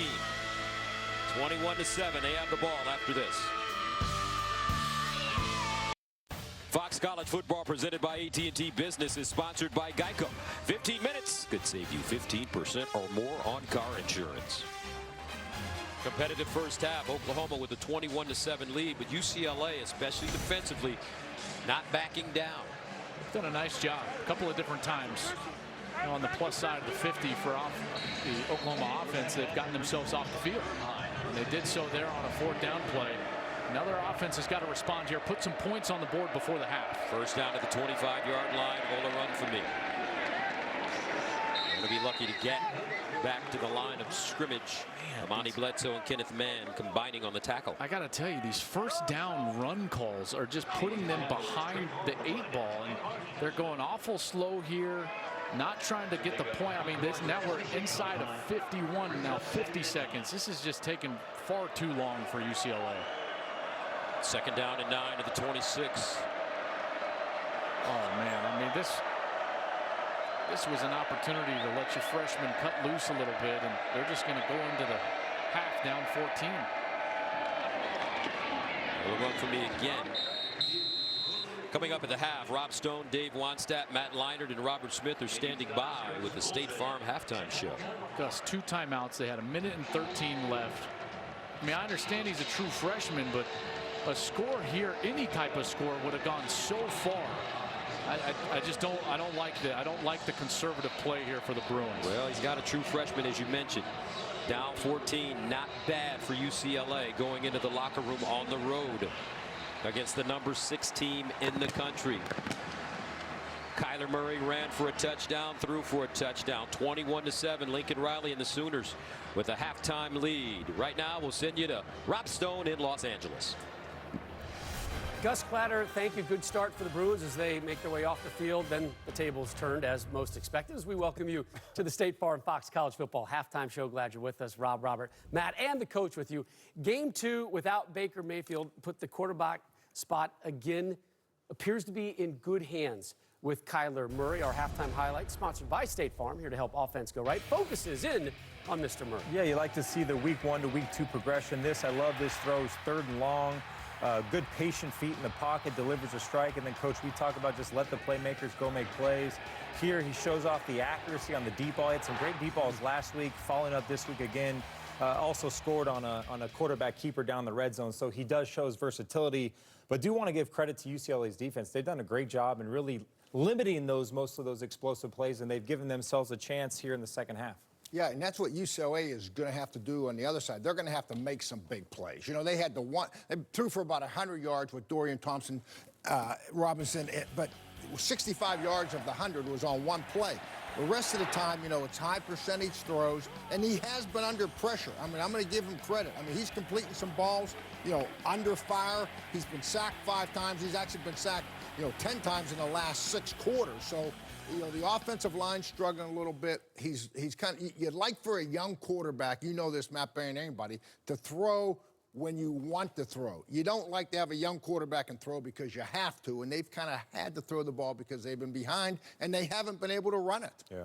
Curtis Bolton was your impact player. What have you seen from him? Boy, he's been great. And look, Mike Stoops, true freshman quarterback, going on the road. First time Mike Stoops was rubbing his hands together. He said, I got something for you, young man. Curtis Bolton talked about him in the open. had the season-ending ankle surgery a year ago, but you can see the athleticism there. First year as a starter. And look, this is UCLA, a lot of young players, but this Oklahoma defense, we talked about this before. If they really want to get into that elite category year in, year out, they have to get better defensively. Curtis Bolton, you can see, fifth-year senior, so he's going to be gone, but he's the type of athlete, and that's the type of effort that they need. Back to the offense through the first game and a half, 900 yards of total offense exactly already for the Sooners. We're going to stay in the Big 12 next. Check.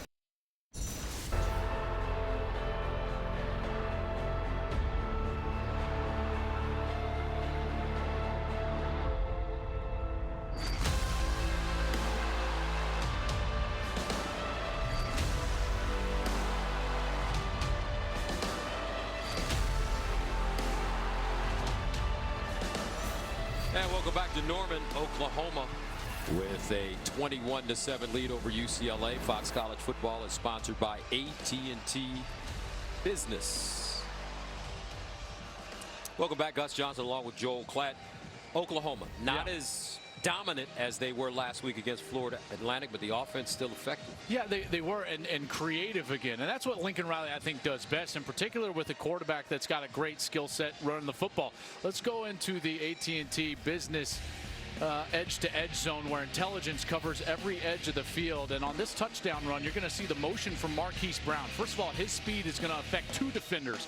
Watch out, two UCLA defenders. They're going to get out of position to the outside right there. Then Murray is able to get himself into the seam and go one-on-one for a touchdown, utilizing his athleticism. That's just a good design by Lincoln Riley, a good read from Kyler Murray, and an easy touchdown for Oklahoma. So Kyler Murray, in that first half, of 11 of 17, 190 yards and a touchdown, no interceptions. He also carried it 4 times for 27 yards, averaging 6.8 yards per carry with a long of 10 and a rushing touchdown. But the question on the other sideline is, how does UCLA get going offensively? I think their defense has been pretty solid. Yeah, they have, you know, and I think it comes in letting the true freshman quarterback, Dorian Thompson-Robinson, throw the ball on first down. Every time that we've seen UCLA come out and on first down just turn around and hand the ball off, it has not been a quality series for them. They've got to get creative with a motion of formation, get Caleb Wilson, the tight end, in a one-on-one situation, and let your young quarterback, number 7, Dorian Thompson-Robinson, allow him an easy completion, because Gus, 2nd and 5 is where you're going to make your money in this game. 2nd and 10, and UCLA is not going to score many points. Oklahoma won the opening toss. They deferred, so they'll receive to start the second half with a 21-7 lead.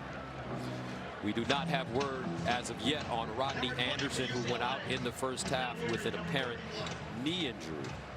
Just here in the press box, past Teddy Lehman, the former Butkus Award winner here at Oklahoma, great linebacker. He now does the sideline radio broadcast as an analyst for the OU telecast, and he said that didn't look good. Things he was hearing did not look good for Rodney Anderson. So for the time being, it's going to be Trey Sermon in the backfield.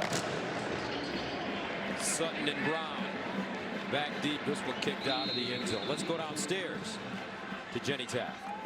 Well, Gus, yes, the question being Rodney Anderson, and the latest from Lincoln Riley, he will not be back for this game. They are still evaluating that knee. And just to remind you guys of the injuries he has faced in the past, he had a broken leg in 2015, caused him to miss the season, a broken bone in his neck in 2016. This guy has faced adversity in the past, and Lincoln Riley said, yeah, it's a huge loss to us offensively, and, you know, we need to respond in that way. Our defense has been pretty good, but I need to see more from our offense. And Chip Kelly, he echoed what you said, Gus. The defense has been solid. How do we respond, because they're stepping up?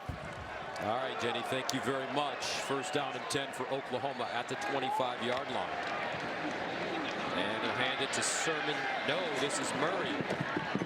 And he'll get out of bounds at the 30. I tell you what, man, he fools me sometimes, Joel, with that fake to the running back. Great ball handling in the backfield, and he does a great job of reading that all the way through, forcing the defense to make a decision, but he got hit late on this one. Foul, late hit out of bounds. Defense, 15-yard penalty from the end of the play. It's an automatic first down.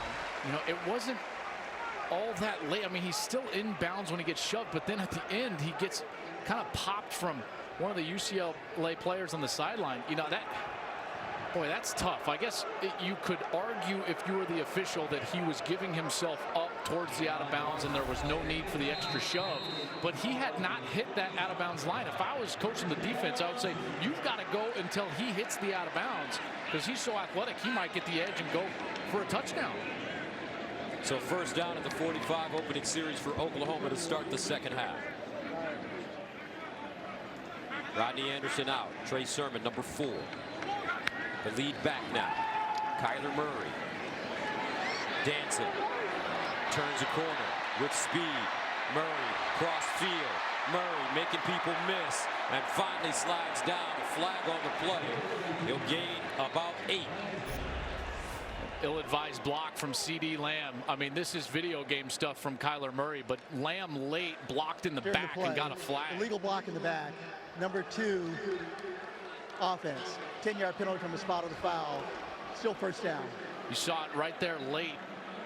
Here's 2, C.D. Lamb, and he just kind of comes and throws a little block shove to Elijah Gates, the redshirt freshman from Pasadena, and that'll back the Sooners up.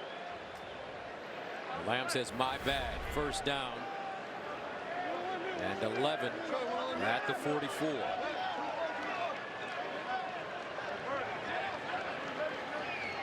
Boy, these safeties are awful close to the line of scrimmage. You just get the sense that they're going to go deep to Hollywood on one of these plays. Play fake. Murray looking. Calcaterra. Knocked away by Nate Metters. Well defended. Earlier in the game, Metters got a pass interference because he grabbed late. There, he gets his hands off of Calcaterra right as the ball is about to arrive, and then fights with his hands as he's trying to catch it. That's great coverage from Metters. Excellent job. Metters, a senior from San Bernardino, California. Second and 11 at the 44. Sermon, and he is broken down in the backfield for a loss once again. I tell you what, this UCLA defense is playing some strong football. Tyree Thompson with the tackle. And that was just a poor read from Sermon, because the block was actually going to be made there. Cody Ford was pulling around the big right tackle, number 74, and he was going to get Tyree Thompson blocked, but Sermon cut inside when he should have cut outside. That's what allowed Thompson to make the tackle. UCLA with a chance to get off the field. Oklahoma facing a 3rd and 12 at their own 43. Murray over the middle and incomplete. That one knocked away at the end. Intended for Hollywood, but Quentin Lake, the sophomore from Irvine, California, knocks it away. Carnell Lake's son. Watch the timing of this. See, as the route comes open, that ball's got to be thrown right about now, but he throws it once Hollywood breaks out of his route. Now he's waiting, and the defense can break on that, bat the ball down, and Lake does a great job of going up and getting that hand on it, but it was a late throw from Murray that led to the defensive play. That number 37 looks familiar, only in Pittsburgh Steelers colors. So Oklahoma sends it away. Kyle Phillips with a fair catch at the 20. 13-11 to play, 3rd quarter. Here comes UCLA on the field offensively for the first time. Their defense manning up here in Norman, Oklahoma.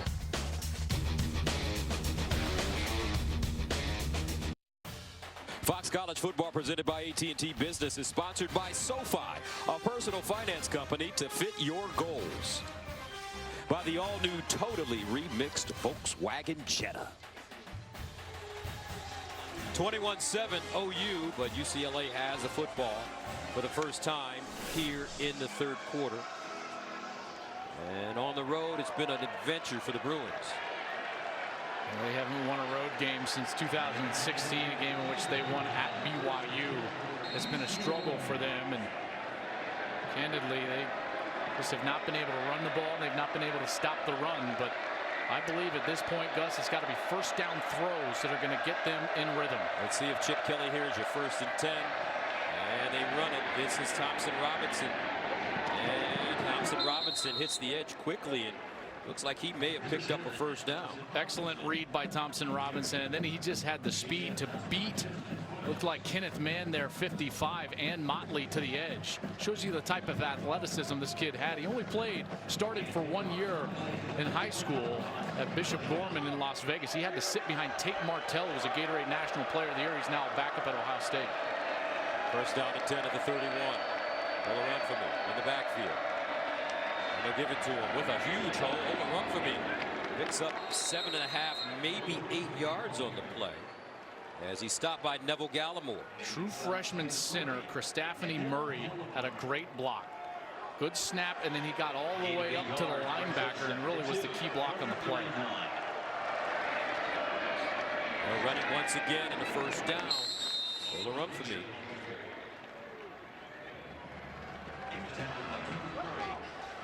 Good tempo here. We haven't seen them work with tempo a lot, but they do have good tempo on this series, getting up to the line of scrimmage. And then what they're doing is they're trying to control the game from the sideline and from the box and give the play calls to Thompson Robinson once they get Oklahoma lined up in their defensive set. First down at the 44. Opening series of the second half for UCLA. Thompson Robinson pivoting. He's got to get rid of it. And somehow it's caught by Caleb Wilson.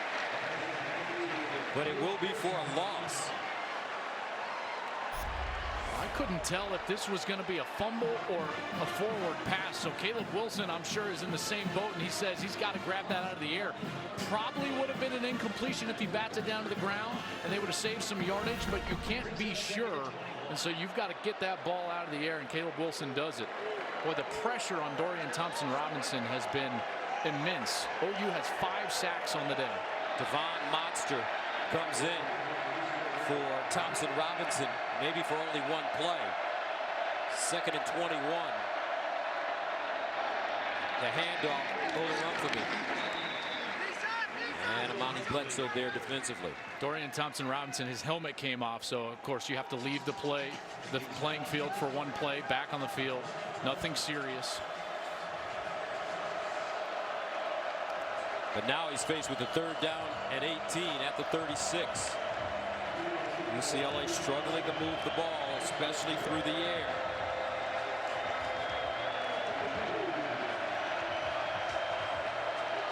Asmir Allen, the speedster, in the backfield.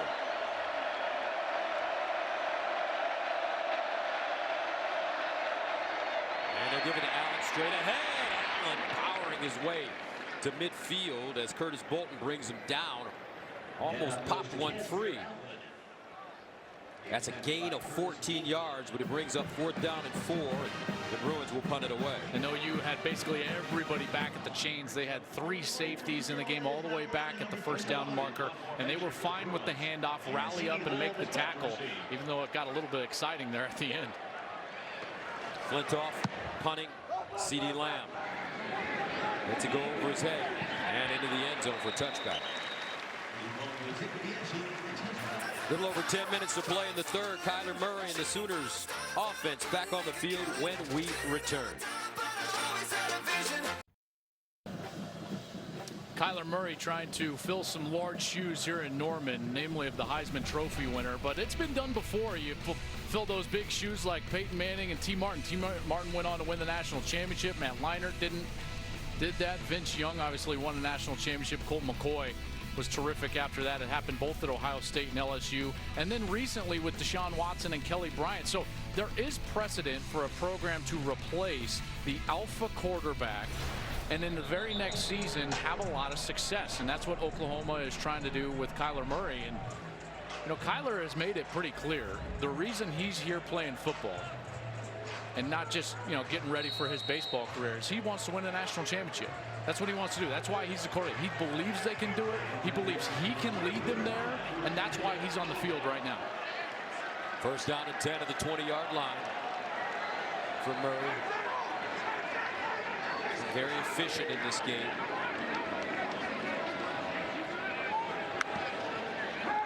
He'll throw it. All day to throw the ball. Underneath. Hollywood Brown with the reception and a 1st down. And Marquise Brown may be cramping up. Grabbing at that left calf. I mean, Murray had like 3 days to throw. 3 days. I mean, forever back there. Excellent job by the offensive line, and Marquise got contacted there, made a really nice catch. Let's hope that this isn't anything more serious as he landed on that left foot. He was reaching for that left leg area down low like it was a cramp, and they are stretching him out. So let's hope that's the case. Looks like it. He has improved as a wide receiver. I thought last year, Gus, candidly, there was a lot of flash, but not a lot of substance as a wide receiver. He's improved drastically as a route runner, and I think his hands in traffic so far in the 2 games that we've seen, and I can guarantee you NFL evaluators are paying attention, because with his speed and his home run ability, any semblance of the ability to run routes in the middle of the field, and this guy is going to be a hot commodity for the National Football League. Unbelievable speed. Just not right now. Hobbling off, off the field. When the trainer's laughing, that's when you know it's just it's okay. It's a cramp. Everybody taking a deep breath there. Yes. Especially with Rodney Anderson already out in this game. Exactly. First down and 10 at the 30 for Kyler Murray. Marcellus Sutton in at running back. Here's Marcellus Sutton exploding through the hole, and he's chopped down. Darius Pickett once again coming up, and there's another Sooner getting up slowly, which is Marcellus Sutton. Helmet comes off, and he'll have to leave the game. And roll with Trey Sermon back. They do have a deep stable of running backs here, and Sutton getting a few more carries because of that injury to Rodney Anderson, but I think his helmet just kind of came loose and maybe came off. He was dealing with a chin strap or ear pad issue. But Pickett, man, I tell you what, this guy, he's tough. Darius Pickett is laying some wood. He is always near the line of scrimmage. 2nd and 6 at the 34. Murray. And caught on the sideline. Nice throw, A.D. Miller. With the reception, Nate Metters brings him down, but for Oklahoma, that is a gain of 15 yards. Beautiful route here, forcing it upfield, and then I thought the throw was tremendous. Back shoulder throw, just allowing the wide receiver to fall out for the completion. First down to the 49. High snap, Murray out of the pocket and knocked away by guess who? A Darius Pickett. This dude's been all over the place. A senior from California, 12 starts a year ago, 85 tackles. He was in the top 20 in the Pac-12 in tackles last year. Last week against Cincinnati, he had a career high 15 tackles. He's a Lott Impact Award watch list. That's Ronnie Lott. That's a really cool award that honors the best defensive player in the country that also has a huge impact off the field as well. So a big honor there for Pickett to be on the Lott Impact Trophy Award watch list. 2nd down and 10 at the 49. Murray underneath, deflected at the line of scrimmage. Incomplete. Looks like Keyshawn Lucier-Sal got another hand on the football. That's the second deflection that he's come up with today. And they haven't been able to present a lot of pressure in Murray's face, but they have done this a couple of times. And remember, Murray only stands at about 5'9", 5'10". He's under 6 feet, and so the opportunity to bat that ball down is there for the linemen, and they are taking advantage of it. The second time for Lucier-Sal today. 3rd down, 10 at the 49. Sutton back in at running back, number 21.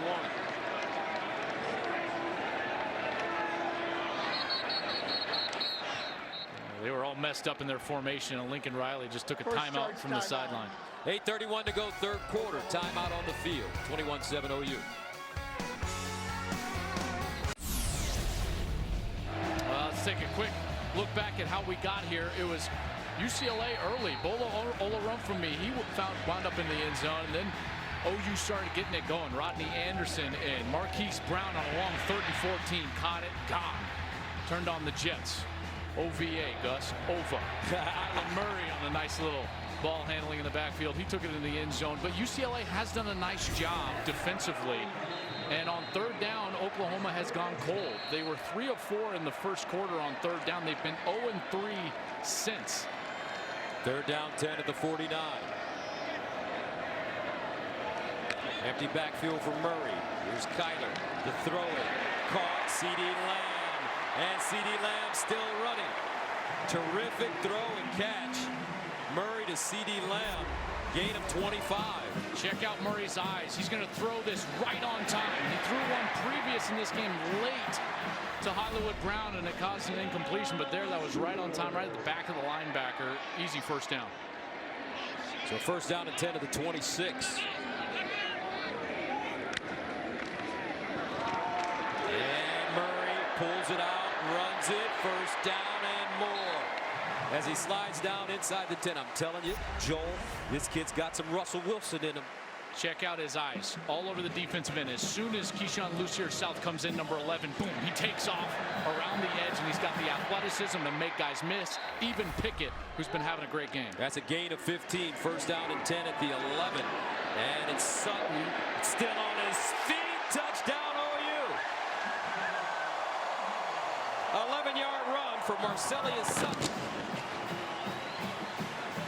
And the Sooners take a 27-7 lead.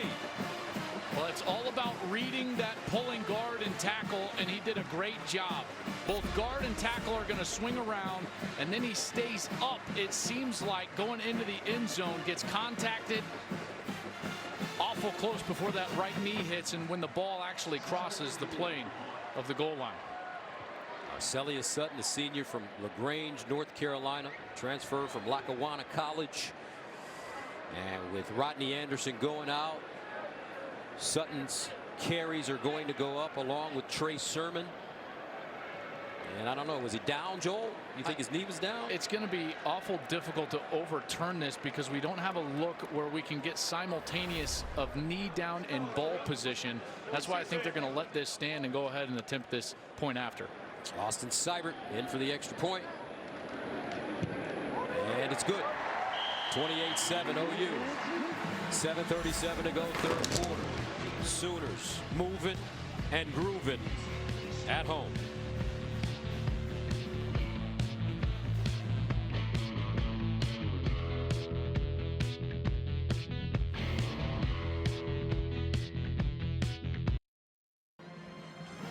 Postcards from Fansville, sponsored by Dr. Pepper, the official drink of Fansville.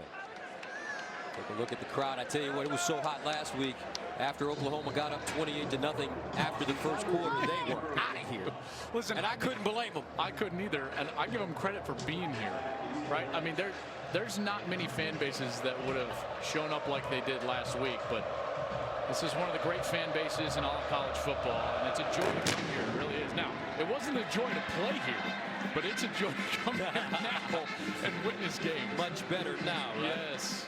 Now, with the start of the college football season, college basketball is not far behind. And this Thanksgiving, we have a real treat for you on FS1 and Fox. The 2018 Continental Tire Las Vegas Invitational features 4 elite programs: Michigan State, North Carolina, Texas, and UCLA. That's coming this Thanksgiving. Tickets are on sale now at OrleansArena.com. How about that? How about those brands? Gotta love that. Wish I could be there. But I think Michigan-Ohio State is a pretty big game, too. Which one do you want to go to? First down to 10 of the 25. Oh, man. Kelly. There's Buki. That's right, Buki. Radley Hiles. I tell you, this young man, they say he's got a cult-like following. I mean, he's got like 154,000 Instagram followers. He's a true freshman. It's incredible. Wise beyond his years. 2nd and 5 at the 30. And a handoff to Allen, trying to pick his way forward, and nothing doing. Mark Jackson, first man to him. But there is a flag on the play. Yeah, late flag here down the field. It looked like there was a little bit of a cheap shot taken by Demetric Felton, number 10 for UCLA. He hit Parnell Motley, number 11, the corner, down the field, way kind of late, way away from everything, and that's what I think drew the flag. After the play, personal foul, unnecessary roughness, number 10, offense. 15-yard penalty from the end of the play. The down will count. They're down. Chip's not going to be happy with that. Listen, they're trying to change and build a culture here, and this is way after the play. You see, he just kind of comes up and takes a cheap shot on Parnell Motley. Motley ran back up to him, but to his credit, didn't do anything. You know, just some jawing there, and Motley, at least for his part, did not come up and shove back and draw another penalty. Third down and 20 at the 15. Allen. And he won't get there.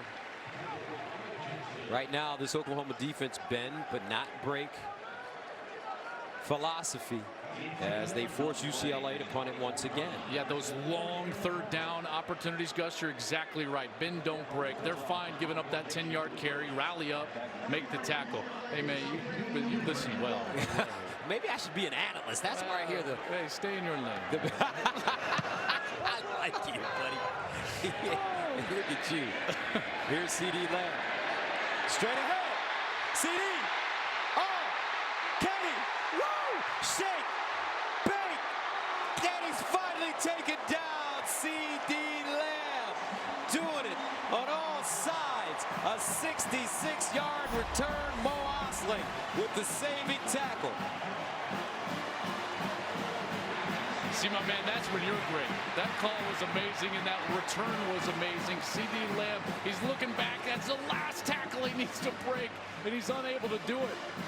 You got to wonder if he doesn't look back and he just looks forward and tries to turn on the Jets. Is he able to pull away and potentially score? That was Mo Osling chasing him down, makes the saving tackle.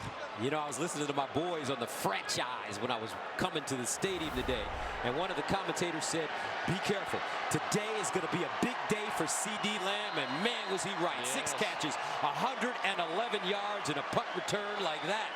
And all of a sudden, OU in better shape. First down and 10 at the 11.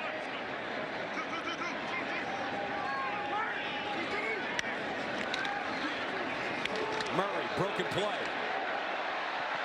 And Murray goes down at the 10. Toiloa with the tackle. Looks like there was some confusion, partner.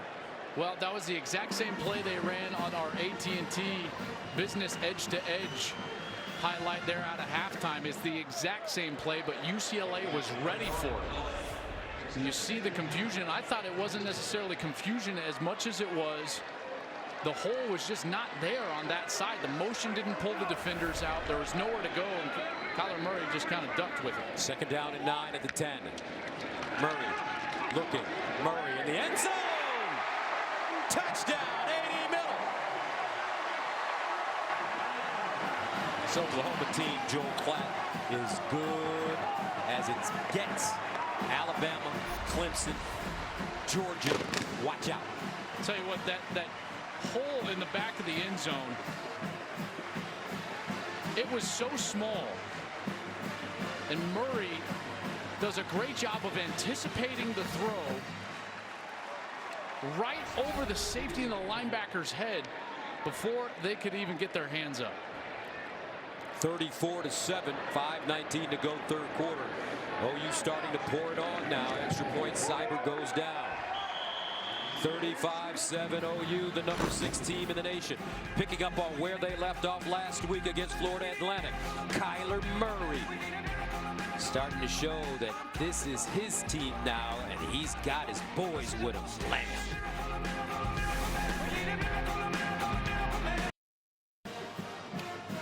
Kyler Murray, 15 of 25, 250 yards passing, and 2 touchdowns, no picks. And Oklahoma takes a 35-7 lead. I'm so impressed with the way that he's played because he's shown so much composure. And Gus, I think that his accuracy has improved as the game has gone on. He's been more calm in the pocket. Now, I think you also have to give a lot of credit to the offensive line because he has not dealt with a lot of pressure. And that was something that you touched on, that Lincoln Riley told us in our meetings yesterday, that they were not all that happy with their pass protection last week against FAU. Well, they're going to be ecstatic with that pass protection when they turn this film on, because Kyler Murray has had nobody in his face when he's been reading the defense. I think that accuracy criticism is a bit much considering he only played a few games at Texas A&M. He only started one game last year. He's got to play. You're a quarterback. You got to play. You got to have an opportunity to get out there, I would imagine. No substitute for reps. And I got to tell you, he's been awful good today. Let's go downstairs to Jenny. Well, just wanted to let you guys know that Rodney Anderson is back on the bench, but in his street clothes, a large brace on that right leg. Now, plenty of teammates coming up to him, checking on him. No further update on the severity of that. And as for Hollywood Brown, he was spending a lot of time still stretching out his legs. Looks like he's still dealing with something a bit there, guys. All right, thank you very much, folks. I got an incredible story on Jenny Tabb, and I want to tell you as soon as we get an opportunity. How about this? Let's do it now. Jenny Tabb walked on at Boston University on the lacrosse team. She was a hockey player coming out of Minnesota. She walked on, got cut. Coach emailed her telling her that she got cut. She told Coach, give me 2 weeks and I'll be just as good going to my right as any player on your team. She came back 2 weeks later. Coach handed her number 5 and said, welcome, you were right. 2nd and 10, that ball knocked down. I love that story. I love that story. Buki Wilson, Buki Radley Hiles, and Jenny. There's no substitute for perseverance at this level, is there? Hey, well, I'm just hanging out with plenty of good walk-ons because Joel has done it even more successfully than me. But Gus, thank you for telling that story. I have to say those years at BU were some of my best. That's right. JT, 3rd and 10 at the 25. This young man, he's going to persevere. He's going to be a good one. Thompson Robinson getting his experience right now as a true freshman. He'll throw it. And incomplete. You know, I've been in these situations, and this is the ultimate baptism by fire. And there's nowhere else to go, right? I mean, listen, he's the guy. He's the future. You know, there's nowhere else for Chip Kelly to go, right? You've got to go out there and take your lumps and learn. And unfortunately, he's doing that with a lot of other young players, in particular on the offensive line, who are not giving him a lot of help. Punt goes away, and Lamb allowed to take a bounce and go out of bounds. Tomorrow, the NFL is back on Fox. It all starts with Fox NFL Sunday as Michael Strahan, the Hall of Famer, sits down with Odell Beckham Jr., highest paid receiver in the NFL. Then the Giants take on the Jags, followed by America's Game of the Week as Ezekiel Elliott and the Cowboys battle Cam Newton and the Panthers, only on Fox and the Fox Sports app. Check your local listings. I think Chip Kelly is familiar with Cam Newton. Yeah. Faced him in college, then the NFL, and it's good to have him back in college football, though. Chip is going to build something special at UCLA. There's really no doubt in my mind. I don't care what this score looks like, or even Gus, candidly, what last week was against Cincinnati. He will succeed at UCLA. Just a matter of time. First down. Sermon catches it out of the backfield. What kind of adjustment does this Oklahoma team make? You know, Rodney Anderson's got that big knee brace on. We don't know when he's going to return in street clothes right now. So with him out of the lineup, Sermon, Sutton, they have to really take a big step forward. They do. Listen, Sermon's going to be up to the task. Like I said, he won the starting job early last year as a true freshman. He was the starting running back when they went to the shoe and beat Ohio State in that great game. And then Rodney Anderson had the amazing, last 8 games of the season. So they're ready for this. Murray. Incomplete, but C.D. Lamb. What? Now he's showing off. I mean, the guys at the franchise must have hit him in his ear. Here's what's crazy is that foot. I know this sounds crazy. His foot was not that far from being in bounds. I think it barely hit the sideline. He's going to go back to the huddle and be like, hey, just wanted to let you know that I could. 3rd down and 8 at the 27. That was crazy. That was incredible. Odell Beckham type reception.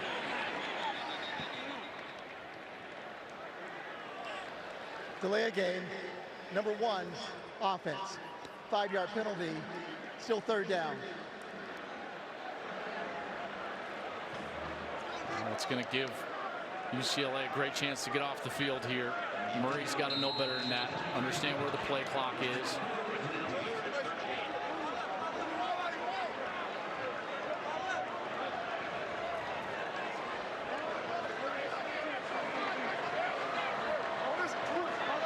Third down, 13.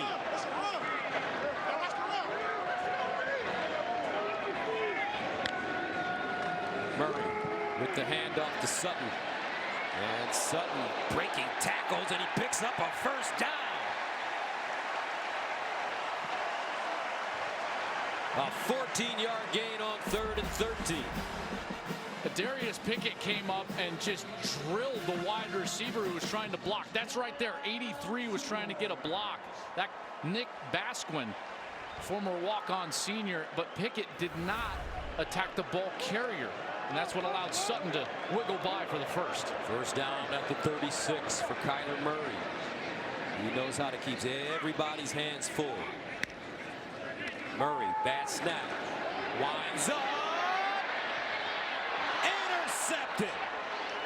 Darnay Holmes camped under it.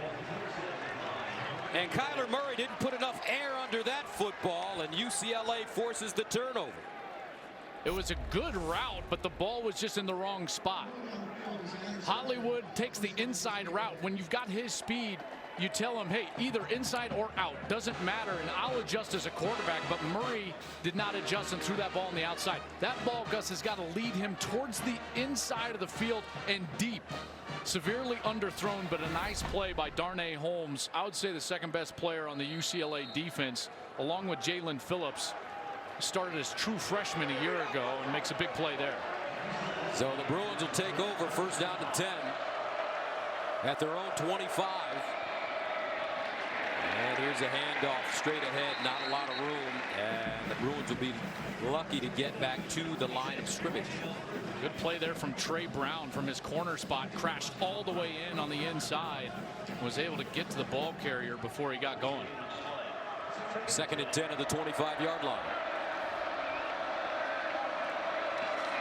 Thompson Robinson off his back foot this time, and he throws the strike to Caleb Wilson. That was a well-thrown pass. And he had pressure in his face. Amani Bledsoe, the defensive lineman, number 72, was right in his face. Wilson ran a great route on the outside. And that was the best ball that Dorian Thompson Robinson has thrown today. Right on the money and on time. Excellent job. Gain of 28. 1st and 10. Now it's Marcel Irby who comes in at running back. Kelly, Olarumfemi, Casimir Allen have all gotten carries. Now Irby gets a shot. Caleb Wilson, I've known him since he was in elementary. His dad was a defensive line coach at Colorado when I played there. Now he's a D-line coach for Philadelphia. So because they played on Thursday, he gets to come back. Chris Wilson played here at Oklahoma, is in the stands, getting to watch his son here live. Very cool. Tell you what, his Eagles look good as Irby, looking good, puts up the first down. And our Jenny Taft had a chance to talk to Dad. Well, about 30 family and friends are here cheering on Caleb. And, you know, earlier this week, Caleb told me, my dad's my best friend. I mean, this is so special for me to have him here, not only cheering me on, but watching me. But something Chris made clear to us, guys, this is the one and only day he is rooting against the Sooners. That's right. He recorded 303 tackles in a 4-year career at Oklahoma and was a 2-time All-American and 2-time team captain. Chris Wilson. And I loved playing for Chris when he was on our coaching staff. And what I loved more was that Caleb would come out, Gus, almost every day as just a kid, right? I mean, he's just in elementary. And he would run with a football, a regular-sized football, and he'd run up to me and he'd be like, hey, could we play catch? Every day, man, I would throw this kid hundreds of footballs when he was little. He had great hands then. I'm telling you, he had better hands than our wide receivers. 2nd down and 8. That one thrown behind the intended receiver, Babico. So you know what that means. You're an old man now. I know. I know. Oh, man, we got one of the head coaches. They're going to start calling you me. Mr. Clatt. Sir. Oh, my goodness. 3rd down and 8 at the 33. Just as long as I'm better looking than you. Oh, well, many are called, brother. You are chosen. Thompson Robinson in trouble and sacked. Trey Norwood, the sophomore from Fort Smith, Arkansas. Nicely done. Got a flag here on the play. It was thrown deep in the defensive backfield on the 20-yard line on the near side.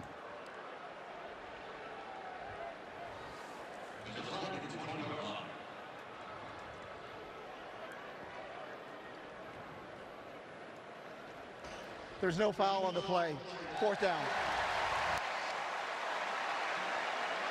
Well, Mike Stoops is getting everybody involved. They're blitzing from everywhere. Troy Norwood is a corner. He's lined up on the slot. He comes on the blitz. UCLA has just been unable to locate some of those blitzers, and he was a free rusher.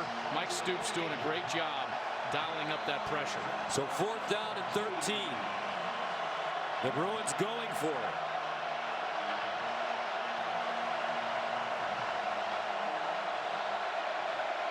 Thompson Robinson. Batted in the air and incomplete. Wilson, the intended receiver, and the Bruins will turn it over on downs. This Oklahoma defense is swarming to the football. Justin Broyles in on the play. And the thing about it, Joel, is they're young. Yes. They're so young, especially in the secondary. Broyles just a redshirt freshman. Trey Norwood a sophomore. Parnell Motley just a junior. Trey Brown a sophomore. And the only senior back there is safety Khalil Houghton. They're fast and they're athletic. You got Buki back there. He's a 5-star true freshman. One of the best players coming out of high school, certainly in the country. That's an automatic. OU's defense. The previous play is under further review. As they take a look at the review, OU's young defense has got some talent. They made impact in week 1. 35 of the 74 tackles were made by freshmen or sophomores from the last 2 recruiting classes. They have awarded UCLA here a first down, and I'm not sure why. There was a late flag, and I believe they're going to call a targeting.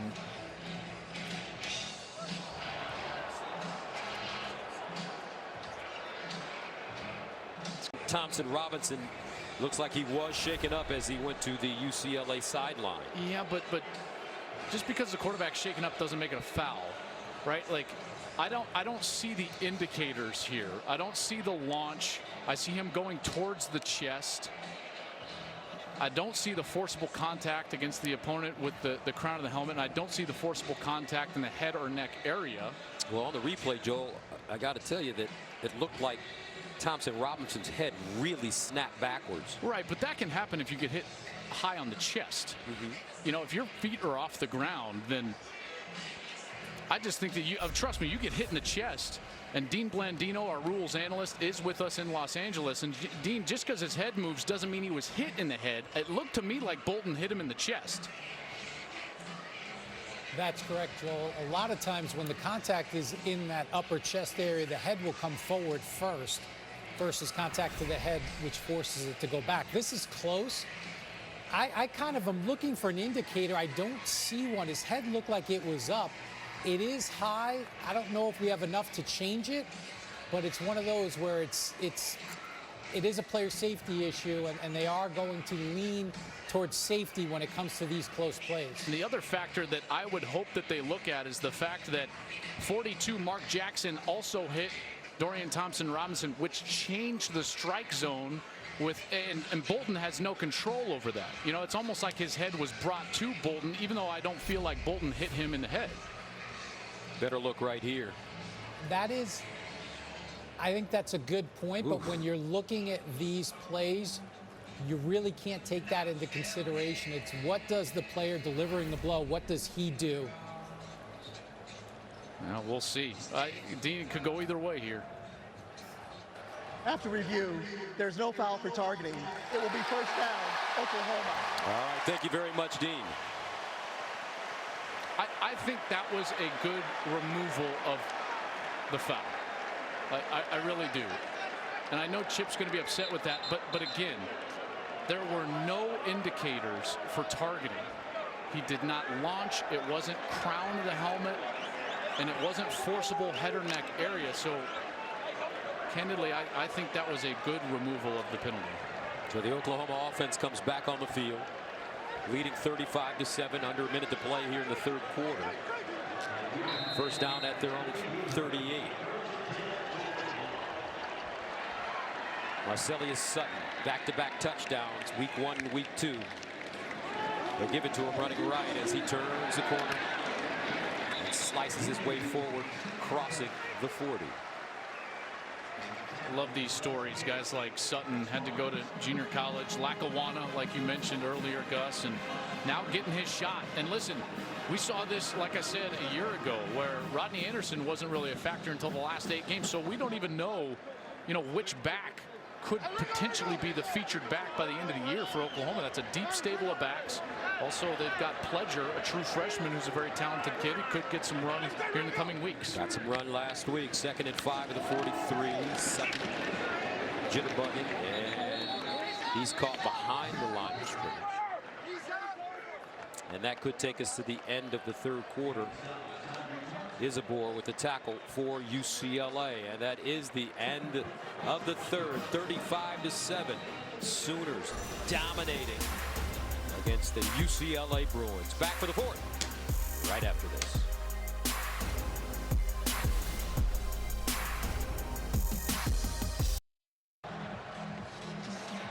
Fox College Football is sponsored by AT&T Business. Gus Johnson, Joel Klatt, Jenny Taft with you from Norman, Oklahoma, as we take a look at the scoring by quarters. Oklahoma with 14 in the third, shutting out UCLA to take a 35-7 lead.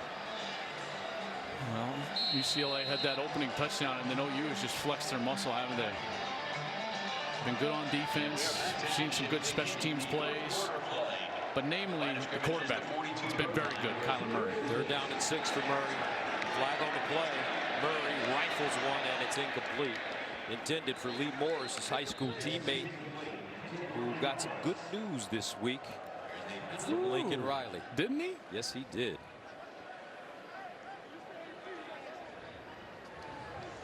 Offside. Number 92 defense. 5-yard penalty.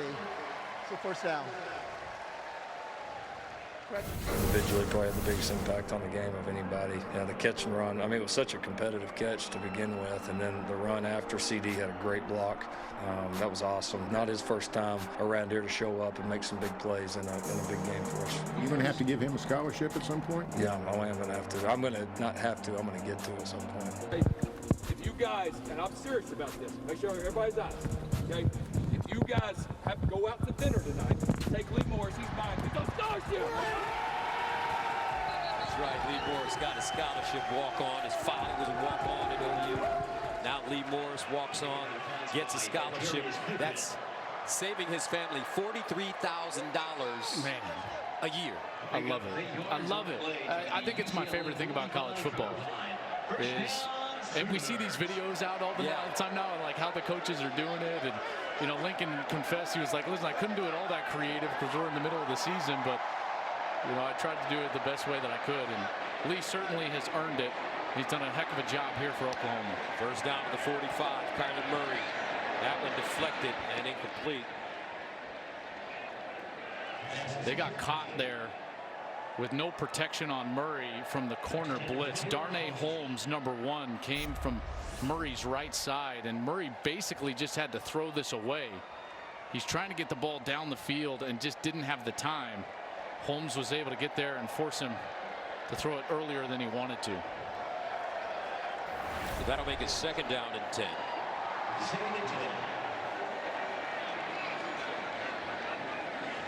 Marcellus Sutton in the backfield.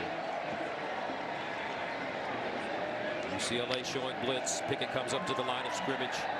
Over the middle and incomplete.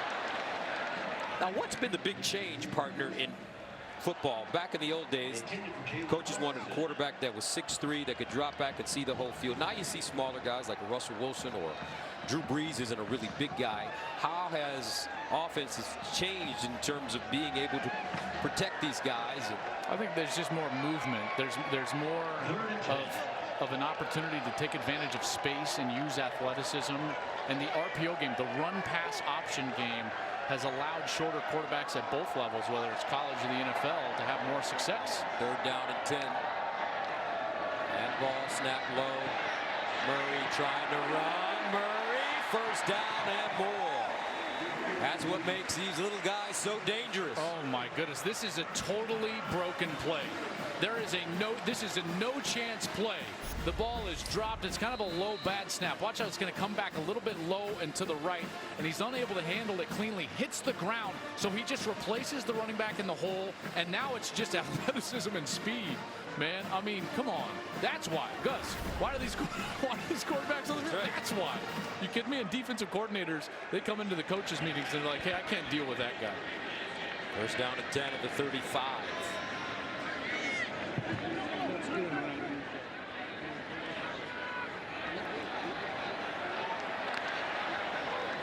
Murray.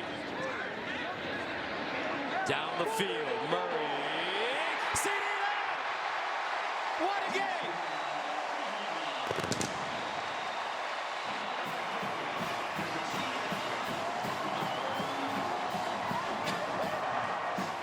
CD Lamb balling out. I mean, this is the 2nd time today that there's just been a Jimmy's and Joe's throw. My Jimmy's are better than your Joe's. Late and over the middle, and all he does got to do from Murray's perspective is put it up so that your guy can go and get it. Lamb did a great job of bodying out Metters, and then he goes and high points the ball and is able to bring it down for a touchdown. Extra point good. CD Lamb, 7 catches, 146 yards and a touchdown. He also had a 66-yard punt return. That's Kyler Murray's 3rd touchdown pass of this game. Oklahoma up big.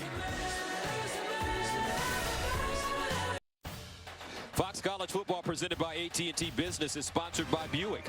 Buick's fresh new lineup is full of surprises. Celebrate with Buick's kickoff event. By State Farm, here to help life go right.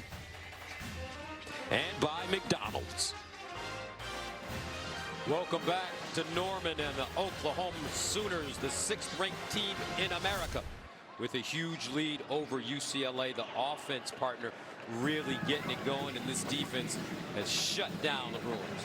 And UCLA has even played really well defensively against the run, but they can't get to the quarterback. So Murray's had all day to throw, and he's been accurate down the field, and then he's had guys make big plays. So it's been pretty impressive here from Oklahoma.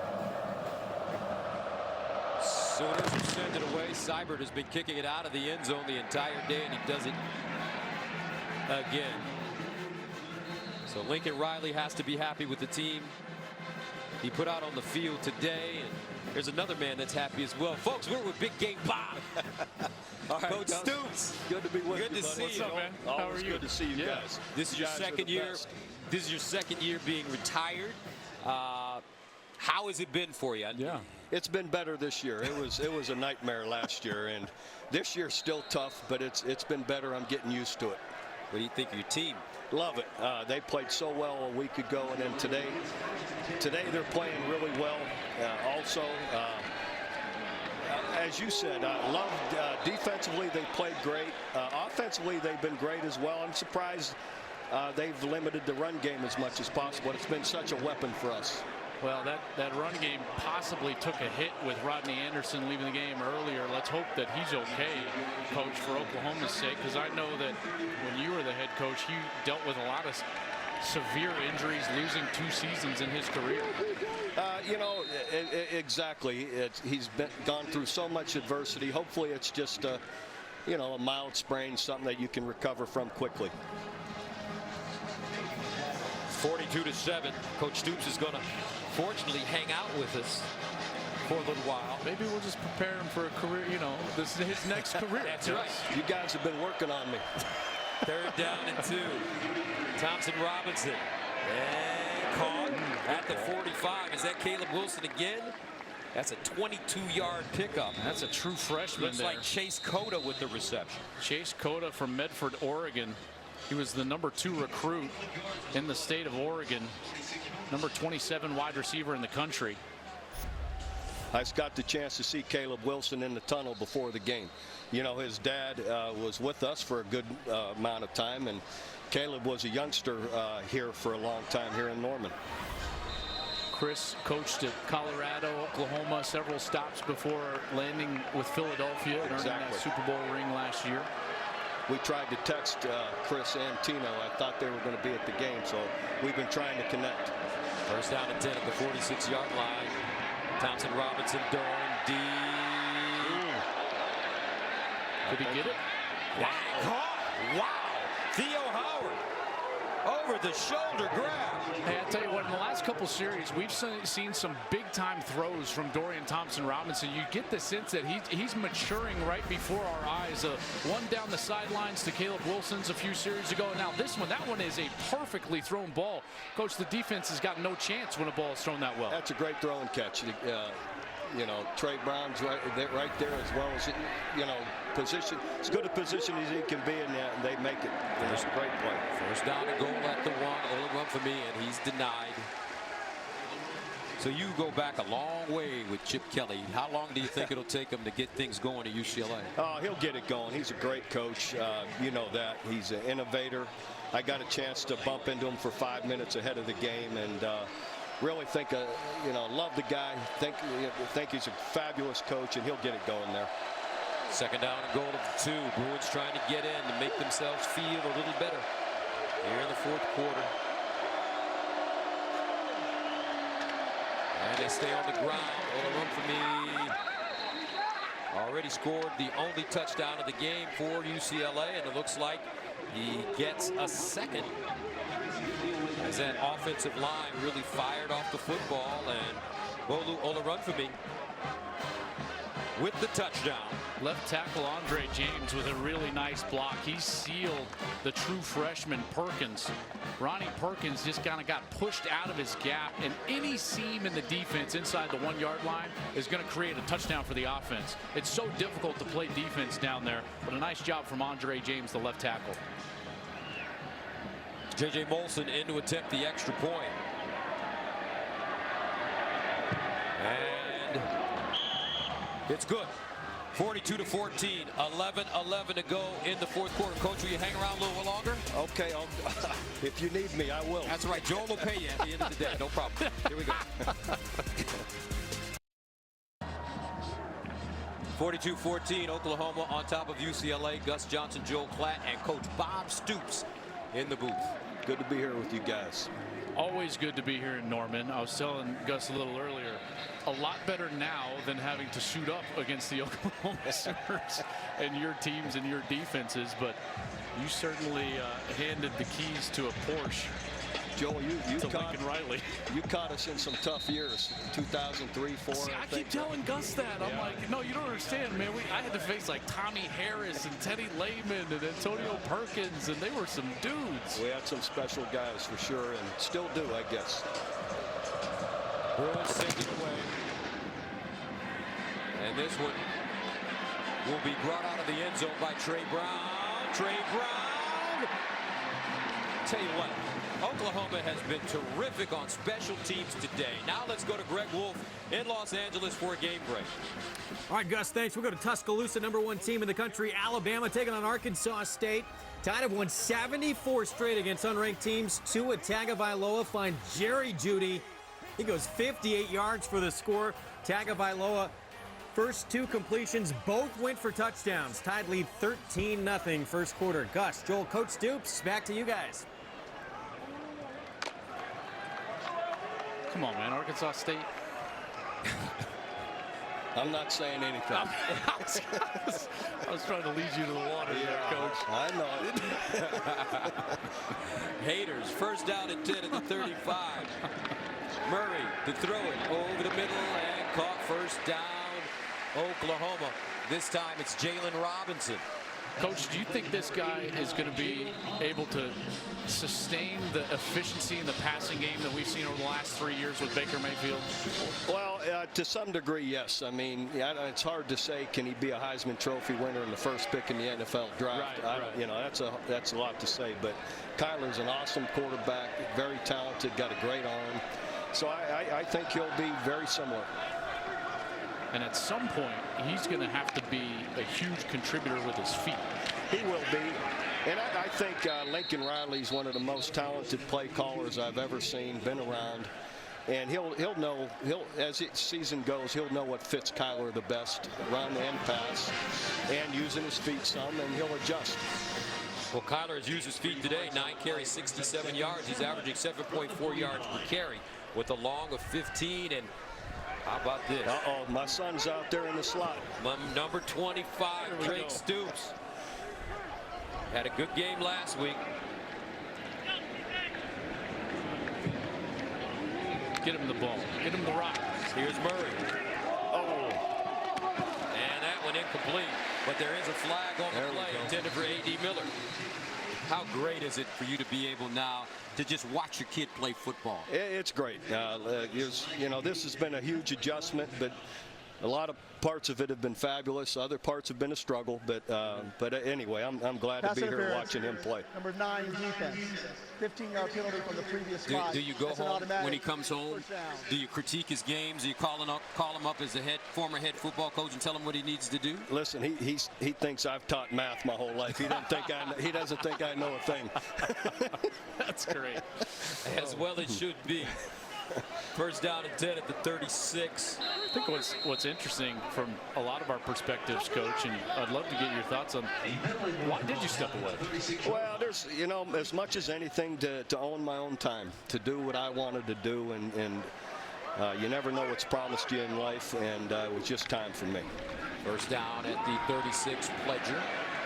Running the football. I remember meeting you for the first time in Gainesville, Florida, when you first got the job as the defensive coordinator for Coach Spurrier and the Gators. And back then, you know, I look at Hollywood Brown and I say, boy, I tell you, Danny Werfel would love to throw to Reedell Anthony, Ike Hilliard, Jacquez Green, and a Hollywood Brown type. I bet you they caused you fits when you were their defensive coach. Scrimmages and practice, it was a nightmare. They go up and down the field on me, so it was always difficult. And they had Fred Taylor in the backfield to hand it to. He was pretty good as well. Yeah, you think? Second down and 5 at the 31.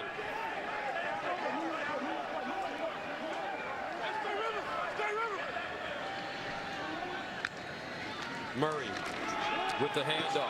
Pledger gets to the 20, 15, and down. I tell you, every time you come to Oklahoma, you never know who may run the football because you always have a great running back somewhere. Great stable of backs. Yeah, always. We've had them for decades around here. So I can remember growing up watching Greg Pruitt, Joe Washington, Steve Owens, on and on and on. Well, you had some good ones during your tenure, there's no doubt. But really, I thought what has changed the trajectory was a few years ago, you made some changes on the staff. You brought in Lincoln Riley, and since that point, you guys had gone 8-5 and lost badly to Clemson in a bowl game. You brought in Lincoln Riley, and since then, you got the 4th best record in college football. You know, that change that you made, Coach, was special. Well, a number of things. I wanted to go back to this system of offense was my primary reason. And Lincoln, you know, was a protege of Mike Leach and came up under him. And I think we really took off my first year when we hired Lincoln after about the 3rd, 4th game, when he really understood what kind of running game we had. Yeah. And that's when we really took off.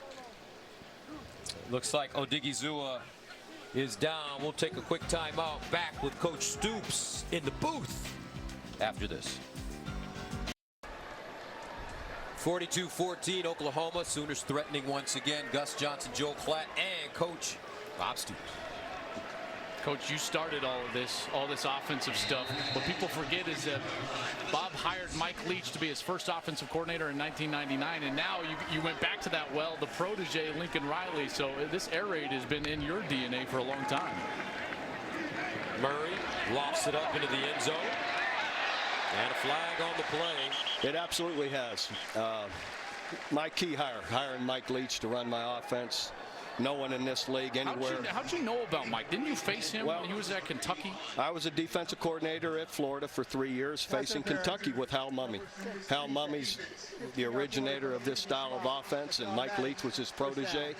And I couldn't hire Hal Mumme away from being the head coach of Kentucky, so I hired the next best thing as O-coordinator Mike Leach, and was a key hire for me to start us in this offense. And we, you know, the following year go on win the national championship. Mark Mangino took over, but we continued in the same offense. Coach Leach, of course, was here for 1 year before he got that job at Texas Tech. When I hired Mike, I said, if you come here in a few years, you'd probably be a head coach. 1 year. Murray, and a touchdown for OU. His second rushing touchdown of the day. That's the threat. Guys, when they need it, you know, when they get into the meat of their schedule and they need something against a TCU who plays quality defense, or you never know, you get into the thick of things. Next week at Iowa State, you never know. They play very good defense with Matt Campbell as their new head coach. That's going to be, I think, the difference for Oklahoma is Kyler's feet, coach, because you know, as a defensive coach, when a quarterback can run, man, it changes everything. Yeah, there's no question. He's got incredible feet, quickness, change of direction, speed. He got a great feel for it. Oklahoma 9 rushing touchdowns in 2 weeks, and this young man is showing that he is the leader. Fox College Football is presented by AT&T Business, providing edge-to-edge intelligence.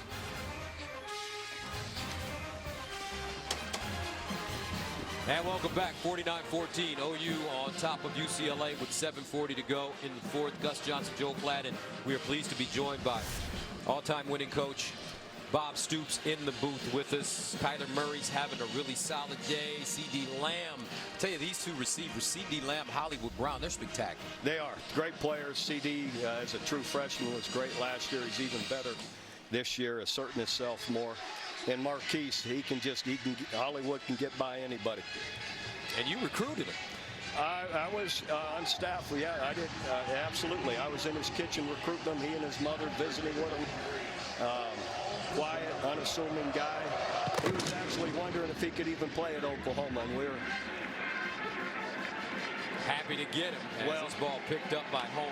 Remember telling him, listen, we don't have anybody with your kind of speed, you know, and he shows it now every week. All right, let's go to Greg Wolf for a game break. Gus, thanks. Top 25 battle in Columbia between Georgia and South Carolina. DeAndre Swift, some big shoes to fill running back for the Dogs. Getting off to a good start here. 17-yard score. Number 3, Georgia leads. Number 24, South Carolina, 14-7 first quarter. Gus, Joel, back to you. What were your thoughts, Coach Stoops, watching that Georgia-Oklahoma semifinal game last year? Well, it was a great game. Both teams played so hard, so well in so many aspects. It was kind of a flip of halves. In the first half, OU, you know, did what they needed to do. In the second half, you know, Georgia did. In overtime, they made a play better than we did. So in the end, at the end, really great game. It was difficult to watch, though. It's hard to be on the wrong end of it. Do you recall your first conversation with Lincoln after that game? Not really. I remember talking to him after our first loss, just to, when we lost Iowa State, just to, you know, you got to let it go. You know, address issues that need to be addressed, but don't you hold on to negative feelings that they get you again. So you needed to let it pass and let it go and address what needs to be addressed, but you got to move past it. Third down and short for UCLA, and the Bruins will pick up the first down. Irving, the nice spin for the first down. I can't recall you ever having quite as young a team as this UCLA team, but take us through like what Chip is facing right now. Not only trying to build a culture back like you did in '99, but with young players. Yeah, 2005 we had a huge graduating class in 2003 and 4. So we had a very inexperienced team in 2005, and it was rough. It was hard, you know, just they may know what to do. They don't have the experience to do it, or, you know, make mental mistakes. It's difficult, you know. They know how to take care of the football. There's so many issues with it, with inexperience. Yeah, and UCLA, the 4th most inexperienced team in the country as far as underclassmen on the roster, 71%. And it limits, your schemes. And sure, people want, go up tempo. Well, if you don't have the experienced quarterback to go up tempo, you may just make things worse. Yeah. So it's easy to say it. It's not easy to do it. That's a great point. Where I live, actually, there's a lot of UCLA fans. It's in Southern California, and I had a lot of them this week ask me, like, well, it didn't look like Chip Kelly's offense. It's like, well, he's just installing it at this point with a young quarterback. There's another good throw. I'm telling you, man, this kid has made 4 or 5 really impressive throws. Great throw right there. Chase Cota with the catch. This is true freshman to true freshman. The first year I went up tempo, I had Sam Bradford, who's going to end up winning the Heisman Trophy, and that was my purpose to do it. He was a bright, incredibly smart, newer offense. He could do it, but you can't do it with everyone. First down at the 46 for the Bruins. Well, a run for me, who has 2 rushing touchdowns today. He'll get about 7.5, 8 yards. When I get a sense of how much better UCLA is, I mean, last year they ran the ball for just about 113 yards per game. They've done that today against Oklahoma. And defensively, as they push forward, looks like for a first down, they were last in the country stopping the run. They were giving up almost 290 yards a game on the ground, and today against one of the best rushing teams in America, they've only given up 159 yards on the ground. So I'm saying that for the UCLA fans. Hey, there is tangible growth even in these 2 losses. Absolutely. Listen, we can really run the football. And another good throw by Thompson Robinson. And this time it's caught by Babico. Coach, I know you want to get back to your family and watch your kid play, but a $1 million question is, you're still a very, very young man. You got a birthday coming up next week. We're not going to tell your age. But is coaching out of the question for you? Are you done, or you still got that itch? Well, I feel I'm done. At the end of the day, I would never have walked away without a lot of soul searching if this is what I wanted to continue to do. So you never know God's plan for you, but I'll wait and see what he got in store for me. I heard something today that my partner is going to go coach at Colorado, so there may be a spot open next year with me. So that'll be fun. Hold on. I'm not ready for that type of stress. I'm not ready for that type of stress. Coach Stoops, thank you very much for joining us. And good luck this season watching your son play football. Thank you, Gus. Gus, Joel, you guys are always great to be with. I appreciate you. Love it. You're always the best. You're Thank the you. A-team. That's right. Amen. All right, 49-14. Oklahoma, 4:14 to go. Lincoln Riley, I guess all the Oklahoma coaches growing his beard now. Coach Stoops he's got his beard going. And it's the deal, right? 4 minutes to play. Now I know what was really happening. You see who was at the door? His boss. His boss. Exactly. Miss Stoops. They throw this one in the corner, incomplete. Carroll was saying, okay, we're done. We're done. And he looked at us and said, it's time for me to go. But if you're an Oklahoma fan, you're really happy your team producing some solid play. There were some mistakes. Sure. As there always are mistakes in games, but let me tell you all in all, what you want, though, to your point, when there are mistakes and coachable moments, you're still winning 49-14. 4th down and 6 for UCLA. They're going for it. Thompson Robinson in the end zone and touchdown. Nicely done as he puts that one on the money, and UCLA scores their 3rd touchdown of the game. And for 3 straight series, I've seen growth, and that one to Michael Ezeki, a true freshman from Rancho Cucamonga, California. See a lot of true freshmen. Chase Cota caught a couple of big passes. Now 21, Michael Ezeki. He's 6'5", 215. You can see the specimen he is. Again, UCLA fans, this will turn around. It's his first career touchdown pass. Well done, Dorian Thompson-Robinson. That's good stuff, man. Congratulations. Something to build on for the Bruins. They'll take on Fresno State next week at home. 3:44 to go in the 4th quarter. 49-21. Back to Norman after this.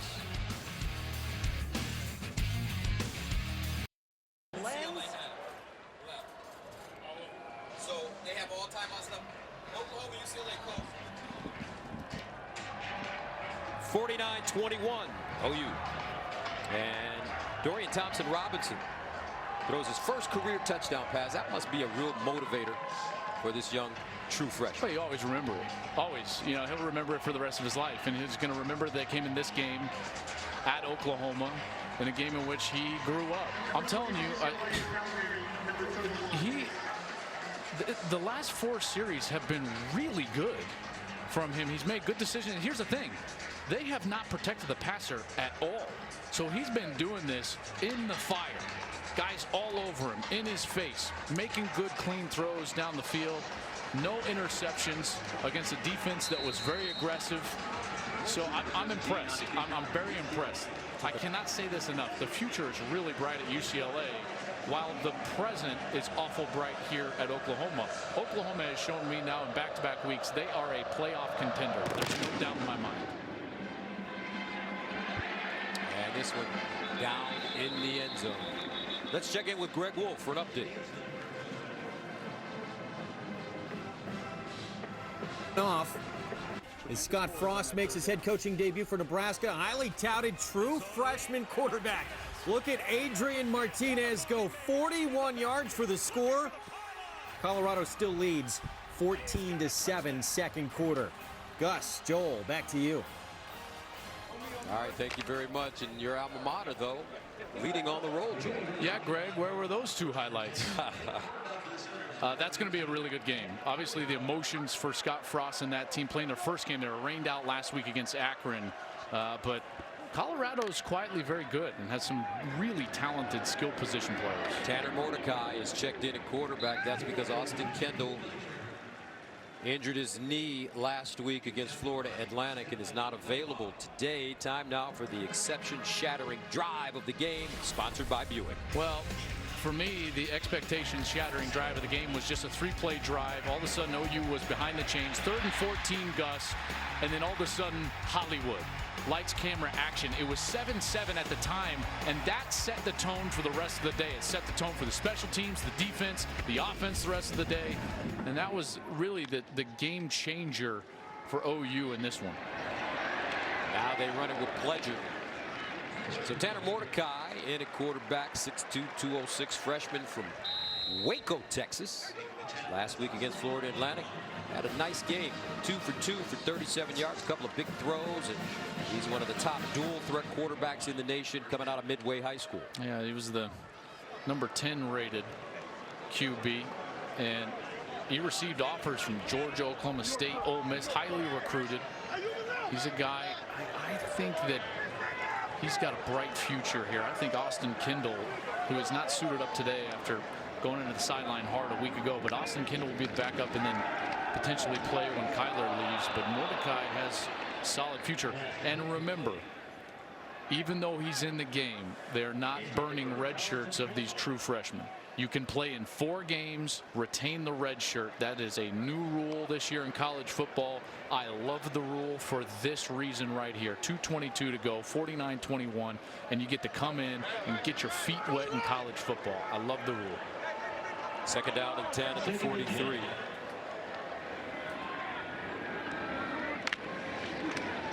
Mordecai handing it off.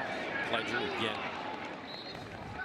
It looks like some interesting things have finally been sifted out at Alabama in terms of their quarterback position. Yeah, and Tua is going to be their guy, Tagovailoa, as he should. I mean, he gives them a better opportunity to be more dynamic offensively. I think that's the greatest play, by the way, I've ever seen in a college football game. That touchdown pass in the national championship. In the situation? Yes. I mean, yeah. I mean, that's especially after the sack. Well, he knew he couldn't go to the sideline and face Nick Saban after taking the sack, so he had to throw a touchdown. Third down at 8 at the 45. My hope is that they do the right thing for Jalen Hurts and retain his red shirt this year. And the way that they do that is just not play him over that 4-game threshold. And the reason is because he's going to graduate in December. And then as a graduate transfer, if he can redshirt this year, then he'll have 2 years of eligibility left. If I'm on the coaching staff, or if I'm advising that coaching staff, which they would never ask me, but do the right thing by the player. Allow Jalen those 2 years of eligibility after he graduate transfers out, because he's going to have to. Tua is younger than him. Tua has proved that he's going to be the quarterback down there. And so you're likely going to see Jalen Hurts somewhere else. Some big games going on in college football today. Most notably, Clemson, Texas A&M in College Station. Who do you like in that one? It's tough to go against Clemson. I love what A&M did in week 1 under Jimbo Fisher. They ran the ball for over 500 yards. They didn't do it against Clemson. Clemson brings in one of the most talented defensive lines maybe ever in college football. Probably 3 first-round draft picks and maybe a 4th guy that's going to be a second-round draft pick. And I think that their quarterback situation with Trevor Lawrence, a true freshman, Kelly Bryant, the sophomore, it's going to play itself out to the point where their cream will rise to the top. So I like Clemson in that game. Probably closer than you expect, though, right in the emotion of Kyle Field. Our college football tripleheader continues next as rivals Iowa and Iowa State go head-to-head. Then a Pac-12 powerhouse matchup as Bryce Love and Stanford battles USC, excuse me. It's all right here on Fox and the Fox Sports app. Who do you like in that Stanford-USC game in Palo Alto? If I had to go in one direction or the other, I'd probably lean Stanford. They showed that they could put up a lot of yards and points even without Bryce Love last week. He was shut down by San Diego State, and yet KJ Costello and JJ Arcega-Whiteside lit up the Aztecs in the second half for a tune of over 300 yards passing. So the fact that USC didn't stop the run last week against UNLV lets me think Stanford's going to win that. Our game here, though, 49-21, Oklahoma dominant. But Chip Kelly saw some good things, partner, from his team, and it'll be interesting to see how the season plays out for both of these schools. What's interesting for me is each of these coaching staffs, when they turn on this tape and they go to teach, the Oklahoma coaches are going to be looking for what Oklahoma did wrong to try to coach them on that. Chip is going to be looking for what his guys did right in order to show them what they can be moving forward. Contrasting styles moving forward. Chip's going to know what to do, and he's going to get them going. All right, so the final score from Norman, 49-21. Oklahoma improves to 2-0. Kyler Murray was wonderful. 19 of 33, 306 yards passing, 3 touchdowns, 10 carries, 69 yards, and 2 rushing touchdowns for Murray. CeeDee Lamb, 7 catches, 146, and a touchdown, including a 66-yard punt return. And Hollywood Brown, 4 catches, 88 yards, and a touchdown. Now let's go downstairs to Jenny. Gus, thank you. Well, Chip Kelly said before the game that he feared Kyler Murray's athleticism. We saw that today. 5 touchdowns, 3 in the air, 2 on the ground. What stood out to you? Yeah, they were pretty aggressive against our run. Gave us some trouble early. Had to make some adjustments. Got Kyler involved a little bit. He made a couple really nice plays there, and we're a lot tougher to defend when you've got that kind of athleticism back there. Well, I got to ask, Coach, it's so hard when you see a guy like Rodney Anderson on the bench in his street clothes. Is there a further update to provide on the knee? No, not yet. You know, we're hoping for the best, but we'll get in and see how he's feeling. Something that stood out to us from Coach Stoops, he said that the defense this year knew that they had to be better. Where have you seen the change? I think really just our overall talent level is getting better, our depth is getting better, and then our mentality. And I think we've got some really good young leaders, and we're still making some mistakes, but we're flying around and making a lot of plays right now. All right, fun to watch. Thank you. Thank you. Guys. All right, thank you very much, Jenny.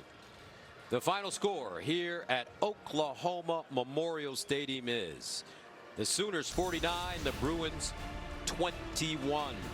Join us after the break for plenty more post-game coverage.